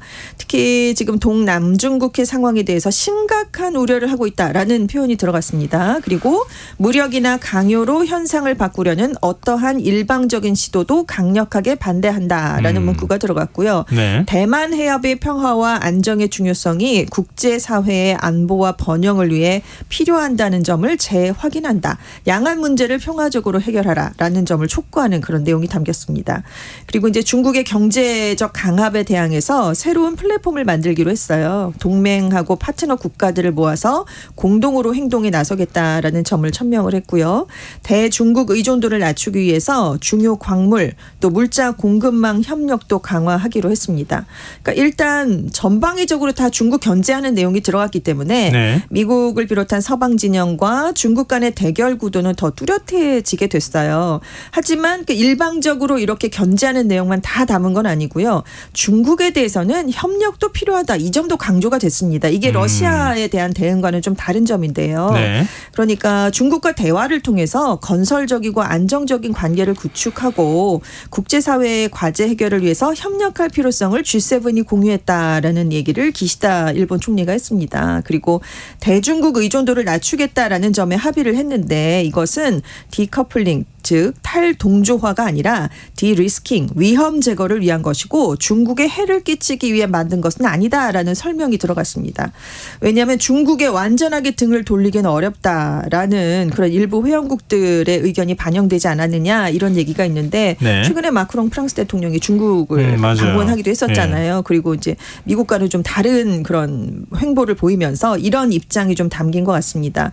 그리고 미국도 조금 달라지는 모습이 있는데요. 중국과 물론 대립을 하고 있죠. 하지만 한편에서는 지금 미중 고위급 대화를 위한 협상이 진행되고 있다라는 사실을 숨기지 않고 있고요. 네. 중국도 미국과의 대화가 필요하다라는 점은 인정하고 있는 그런 상황입니다. 그래서 바이든 미국 대통령도 이번에 미국과 중국의 관계가 곧 해빙되는 걸 볼 수 있을 것이다. 이런 얘기를 하기까지 했습니다. 그래서 국제외교에서는 그런 얘기 하잖아요. 네. 적대적 공생관계라고. 네, 그렇습니다. 저 적이고 네. 전혀 뭐 같이 지내지 않을 것 같은데 네. 공생하잖아요. 그렇습니다. 중국하고 경제관계 뭐 히토리 문제도 마찬가지지만 네네. 완전히 관계 끊고 살기는 어려운 게 현실이라는 거 아니에요. 배터리도 그렇고요. 네. 우리도 지금 사실 그 사이에 껴있는 그렇습니다. 거고요. 근데 대중국 견제 메시지 외에 또 다른 내용 혹시 나온 게 있습니까? 북한에 대한 얘기가 나왔어요. 국제 평화와 안보에 심각한 위협이 되는 추가 핵실험, 또 탄도미사일 기술을 이용한 발사를 자제해야 한다. 무모한 행동은 신속하고 강력한 국제적 대응에 직면할 것이다라는 경고 메시지가 담겼고요. 또 이제 피폭지였던 히로시마에서 회의가 열렸던 만큼 핵무기 없는 세계를 지향하고 핵 군축, 비확산 노력을 강화하겠다라는 내용도 공동 성명에 담겼습니다. 그리고 요즘 빼놓을 수 없는 문제죠. 신뢰할 수 있는 인공지능이라는 목표를 위해서 국제적 논의를 진행하겠다. 이런 내용도 있었고요. 신흥 개발도상국과의 협력을 강화하고 특히 이 국가들이 관심을 많이 보이는 국제 식량 문제와 관련해서도 행동을 하겠다라는 그런 내용도 담겼습니다. 네. 일본인들 시각에서 볼 때 히로시마 원폭 투하한 거는 네. 그래 뭐 여기 군수 공장이 많았으니까 이런 생각은 하는데 나가사키는 진짜 아무것도 없는데 거기 떨어졌다고 하는 데 대한 반감 같은 게 굉장히 많더라고요. 또 피해자의식. 네, 그게 나가사키에 떨어뜨린 것 때문에 그렇다 뭐 이런 얘기들도 하던데 그래서 히로시마는 좀 의미가 각별하고 좀 달랐던 거 아닌가 그런 생각도 좀 들긴 하더라고요. 근데 중국과 러시아는 G7 정상회의 결과에 대해서 굉장히 강하게 반발하고 있어요. 당연히 그럴 수밖에 없겠죠. 중국이 민감해하는 사안들이 다 거론이 됐거든요. 그러니까 중국이 G7이 중국의 내정을 난폭하게 간섭했다라는 언어를 썼습니다. 아주 강력하게 항의를 했고요. G7 정상회의 주최국가였죠. 일본 대사를 곧바로 초치해서 직접 항의를 하기도 했습니다. 그리고 폐막식 날 미국 최대 메모리 반도체 기업인 마이크론에 대한 제재 조치를 발표했어요. 네. 이게 국가 안보 때문이다라고 이유를 들었지만 사실상 미국이 대중 반도체 규제를 내린 것에 대한 보복성 조치로 해석이 되고 있습니다. 특히 중국이요. 외국 반도체 회사에 대해서 사이버 안보 심사를 진행해서 제재를 가한 건 이번이 처음이거든요. 근데 이 마이크론 제재는 중국이 이제 자국의 거대한 시장을 무기 삼아서 이제 본격적인 반격에 나선 셈이기 때문에 앞으로 미중 간의 반도체 전쟁은 더 심화될 것으로 전망되고 있습니다. 그럼 우리나라 반도체 기업들은 어떻게 할 거야? 네, 이게 지금 숙제로 남아 있는 거잖아요. 그 부분이 굉장히 우리에게는 굉장히 예민한 문제죠. 문제가 될 것 같아요. 중국에 더 그러면 우리가 마이크론 대신 들어가서 기업 활동을 할 거냐 말 거냐. 그렇죠. 그 부분을 또 다 지켜보고 있으니까요. 미국은 하지 말라고 그런다는 거 아니에요? 참 힘듭니다. 네. 근데 중국도 가만히 있지 않았어요. 중국도 뭐 정상회의를 또 했다면서요? 그렇습니다. 거의 맞불 정상회담인데요. G7 정상회의가 19일부터 21일까지 열렸잖아요. 근데 그 열리기 직전인 18일부터 19일까지 산시성에 있는 시안에서 중앙아시아 5개 국가 지도자들을 초청해서 회담을 열었습니다. 그러니까 미중 대립 구도를 상징적으로 보여주는 이벤트였다. 이런 평가가 나왔는데요. 카자흐스탄 카자흐스탄, 우즈베키스탄, 키르기스스탄, 타지키스탄, 투르크메니스탄 정상들이 참석을 했습니다. 그리고 시안 선언이 나왔어요. 이 6개 국가가 더 긴밀한 운명 공동체를 구축하기로 했다. 서로의 핵심 이익과 관련된 문제를 지지한다라는 내용이 담겼는데요. 네. 그러니까 미국을 비롯한 자유민주주의 진영이 중국 또 중앙아시아 지역에 영향력을 미치는 걸 배척을 하고요. 자기들끼리의 결속을 강화해서 경제랑 무역도 협력을 하고 앞으로 2년마다 회의를 돌아가면서 개최하기로 합의를 했습니다. 근데 이제 이게 또 눈길을 끄는 게 중국과 러시아는 좀 결속을 하는 모습이잖아요. 이 서방의 제재 맞서서. 예. 그런데 사실 이번 회의가 열린 그 회의에 참석한 국가들을 보면 다 구소련 출신 국가들이잖아요. 그렇죠. 이른바 스탄 국가들이잖아요. 그렇습니다. 그래서 러시아의 영향권 아래에 있는 나라들인데 이 나라들이 지금 중국과의 관계를 강화하는 그런 차원의 회의였거든요. 그러니까 전문가들이 러시아가 우크라이나를 침공한 걸 지켜본 중앙아시아 국가들이 이제 중국을 경제적인 협력 국가뿐만이 아니라 안보 협력의 잠재적인 파트너로 의식하기 시작한 것이다. 이런 분석을 내렸습니다. 그럼 러시아가 이제 예전 같으면 가만히 있지 않았을 건데요. 그럼요. 네. 근데 우크라이나 전쟁이 시작된 이후에 러시아가 지금 기댈 데가 많이 없기 때문에 중국에 경제적으로 크게 의존을 하고 있는 상황이거든요. 네. 그러니까 중국과 중앙아시아 국가들이 이렇게 서로 가까워지는 모습을 보이는데도 이걸 견제하기가 어렵게 됐다. 이런 평가가 나오고 있습니다. 옛날 같았으면 막 굉장히 불쾌한 반응을 네, 보였을 텐데 그렇습니다. 말이죠. 네. 근데 러시아는 미국 인사들에 대한 입국 금지 조치를 발표했어요. 네, G7 정상들이 이번에 러시아의 우크라이나 침공을 규탄하고 대러 제재 수위를 높이겠다라고 경고를 했기 때문인데요. 러시아가 G7의 기술, 산업 장비, 전쟁 기계를 지원하는 서비스를 얻지 못하도록 해서 굶주리게 할 것이다. 이런 내용이 들어갔습니다. 그러니까 러시아 외무부가 이 대러 추가 제재에 대한 대응으로 미국인 500명에 대해서 러시아 입국을 거부하는 조치를 내렸는데요. 오바마 전 미국 대통령 그리고 미국의 전 현직 고위인사 또 우크라이나 정권에 무기를 제공하는 방위 산업체 대표들이 포함이 됐습니다. 그리고 G7의 제재와 별도로 미국이 또 추가 제재를 내렸어요. 광범위한 소비재의 대러시아 수출 중단 조치, 러시아의 개인과 기업을 또 무더기로 추가 제재를 했기 때문에 러시아가 이런 조치를 또 맞불 성격으로 내놓게 됐고요. 네. 또 G7 국가들이 우크라이나에 대한 지원을 이번에 굉장히 강조했거든요. 그러니까 러시아를 전쟁터에서 물리치는 데 그치지 않고 지정학적 경쟁자로 생각해서 제거를 하려 한다라는 반발 성명을 내놓으면서 G7 정상회의가 러시아와 중국의 이중 봉쇄를 목표로 하는 회의가 됐다. 이런 주장을 내놨습니다. 그럼 중국과 러시아는 더 가까워지는 거예요? 그렇습니다. 지금 뭐 미슈스틴 러시아 총리가 이끄는 러시아 대표단이 이번 주에 중국에 가거든요. 시진핑 중국 국가주석과도 만날 예정으로 알려져 있습니다. 일단 미슈스틴 총리가 왜 중국에 가냐면 중국과 러시아 간의 비즈니스 포럼에 참석하기 위해 가면서 이제 시 주석을 만나게 되는 건데요. 중국은 이 양국 관계와 실질적인 협력, 상호 관심사에 대해 의견을 교환할 것이다. 이런 내용을 내놨고요. 지금 러시아 대표단이 이렇게 대거 방문을 하는 건 이제 서방의 제재를 받고 있잖아요. 그리고 이제 이런 기업가들과 경제인을 이번에 대거 데리고 가는데 서방의 대러 제재가 강화될수록 중국과 러시아의 경제적 협력이 강화되고 있다. 이런 모습을 보여주려는 것으로 해석되고 있습니다. G7 정상회의 그 원래 참가 자격이 있는 국가들은 진짜 G7이잖아요. 그렇죠. 그런데 젤렌스키 대통령이 주인공이었다 이런 평가가 나오네요. 그러니까 마지막 날의 주인공이 젤렌스키 대통령이었다 이런 평가가 나온 건데요. 당초 이제 화상 참석한다라고 알려져 있었거든요. 그런데 폐막하기 전날인 20일에 일본을 직접 방문을 했습니다. 이제 14일에 마크롱 프랑스 대통령과 회담을 먼저 했었거든요. 그런데 이 자리에서 G7 회의에 직접 참석하고 싶다. 항공편을 좀 마련해달라라는 요청을 했다고 합니다. 왜냐하면 이 G7에 오기 전에 젤렌스키 대통령이 유럽의 4개국을 순방하면서 지원을 계속 부탁하는 상황이었었거든요. 그래서 마크롱 대통령이 프랑스에 군용기를 제공해서 히로시마에 이제 전격 방문을 하게 됐는데 젤렌스키 대통령이 왜 이번 회의에 이렇게 오고 싶었나 그 이유가 있는데요. 러시아에 대해서 그동안 공개적인 비난이나 대러 제재에 동참을 하지 않고 있는 국가들이 있습니다. 인도, 브라질, 인도네시아 정상이 이번 회의에 오기 때문이었어요. 그래서 중립적인 입장을 보여온 국가들의 정상을 이제 직접 만날 수 있는 자리니까 서방 국가 말고도 우군을 더 확보하고 싶은 그런 상황이거든요. 젤렌스키 대통령이. 그래서 그 의사가 반영이 됐다. 이런 해석이 나왔습니다.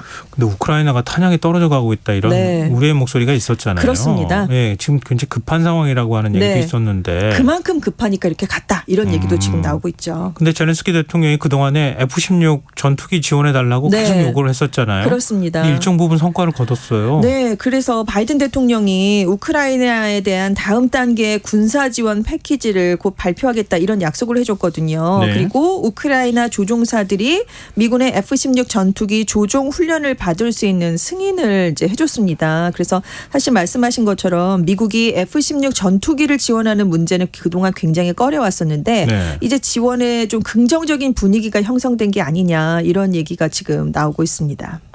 네. F-16 전투기 가지고 러시아 상공까지 넘어와서 만약에 전쟁을 하게 되면 그거는 아니라고 약속을 그쵸. 받았다고 해요. 바이든 네. 대통령이 러시아 영공을 그러니까 본토를 그럼 직접 확전이 침공하는 되는 거. 네, 거잖아요. 그러면 훨씬 더 커지기 때문에 전투기를 지원을 해준다고 해도 그렇게까지 쓰지는 않겠다라는 약속을 젤렌스키 대통령이 했다라고 얘기를 했습니다. 네. 근데 이번에 G7 정상회의와 함께 쿼드 정상회의도 같이 열렸다고요? 그렇습니다. 워낙은 24일에 이제 호주에서 열렸어야 돼요. 미국, 인도, 일본, 호주가 참여하는 안보 협의체잖아요. 네. 그런데 바이든 대통령이 지금 국내 문제가 있습니다. 미국 부채 한도 협상을 빨리 해결해야 되거든요. 그렇죠. 그래서 호주 방문, 그러니까 G7 정상회의까지는 오지만 호주에는 못 간다. 그러면서 호주 방문을 취소했어요. 그래서 이제 G7 정상회의 기간에 이제 열리는 것으로 이렇게 바뀌었는데 왜냐하면 지금 미국 바이든 대통령, 기시다 일본 총리는 당연히 G7 회원국이니까 여기에 참석을 하고 네. 인도랑 호주 총리가 참가국 정상으로 초청이 됐습니다. 그러니까 쿼드 정상이 다 일본에 모이게 된 그런 그러네요. 자리였기 때문에 네. 여기서 이제 같이 회의를 열게 됐어요. 그래서 쿼드 4개국 정상들도 공동성명을 발표했습니다. 지배하는 국가도 지배받는 국가도 없는 인도 태평양 지역을 추구한다라면서 중국의 팽창주의를 견제하겠다라는 뜻을 다시 한번 확인을 했고요. 힘이나 강압으로 현지의 상태를 바꾸려는 불안정하거나 일방적인 행동에 강력하게 반대한다라는 점을 굉장히 강조를 했습니다. 그러니까 힌두스탄 타임스는 4명 정상이 다 중국을 명시적으로 언급을 하진 않았지만 아무래도 베이징 정부를 겨냥한 그런 발언이다 이렇게 해석을 내렸고요. 네. 그리고 러시아의 우크라이나 침공도 회의에서 좀 비중 있게 논의가 됐습니다. 다만 미국, 일본, 호주랑 다르게 인도는 지금 전통적으로 러시아랑 우호 관계도 맺고 있고 좀 중립적인 입장을 네. 보이고 있으니까 이렇게 쿼드의 다른 세계 국가와는 약간 온도차가 있는 입장을 보였다 이렇게 알려지고 있습니다. 근데 이번 G7 정상회의 효과로 기시다 총리 지지율이 올랐다면서요? 그렇습니다. 요미우리 신문이 20일하고 21일에 여론조사를 해서 오늘 발표를 했는데요. 네. 기시다 내각 지지율이 지난달보다 9%포인트 오른 56%를 기록했습니다. 이 요미우리 조사에서 기시다 내각 지지율이 50%를 넘긴 게 지금 8개월 만이에요. 예. 그런데 마이니치 신문이 같은 기간 조사한 것에서도 내각의 지지율이 지난달보다 9%포인트가 상승한 45%로 집계가 됐습니다. 두 신문은 기시다 총리가 이번 정상회의를 잘 이끌었다는 국내 평가가 지지율 상승을 이끌었다 이렇게 분석을 했는데요. 네. 요미우리 조사에서 기시다 총리가 G7 회의에서 지도력을 발휘했다라고 답한 응답자가 53%였고요. 마이니치의 조사에서는 각국 정상들의 히로시마 평화기념공원 방문을 긍정적으로 평가한 응답자가 85%에 달한 것으로 조사가 되기도 했습니다. 그래서 지금 내각 지지율이 많이 오르니까 네. 기시다 총리가 중의원도 조기 예산하고 총선거 실시 카드를 쓰지 않겠느냐 여기에 지금 관심이 집중되는데 네. 일단은 폐막 기자회견에서 기시다 총리는 아직은 생각하지 않고 있다라고 얘기를 했는데 지금 자민당에서 추진을 하지 않겠느냐 이런 전망이 슬슬 나오고 있어요. 그래서 만약에 결단이 내려지면 이번 국회 회기가 끝나는 다음 달 21일 전에 중의원을 해산할 수 있을 것이다 이런 전망이 슬슬 나오고 있습니다. 그렇군요. 이게 네. 또 선거가 끝나고 나면 또 어떻게 정치 지형이 그러니까요. 바뀔지 아무도 알 수가 없네요. 네. 하여튼 이것도 좀 주목해봐야겠습니다. 지금까지 세계이면 외신캐스터 전지현 씨와 함께했습니다. 고맙습니다. 네, 감사합니다. 김성환의 신사 오늘 순서 여기서 마치겠습니다. 모바일 쿠폰 당첨자는 홈페이지 공지사항에서 확인하실 수 있습니다. 편안한 밤 되시고요. 전 내일 다시 찾아뵙겠습니다. 지금까지 시사평론가 김성환이었습니다. 고맙습니다.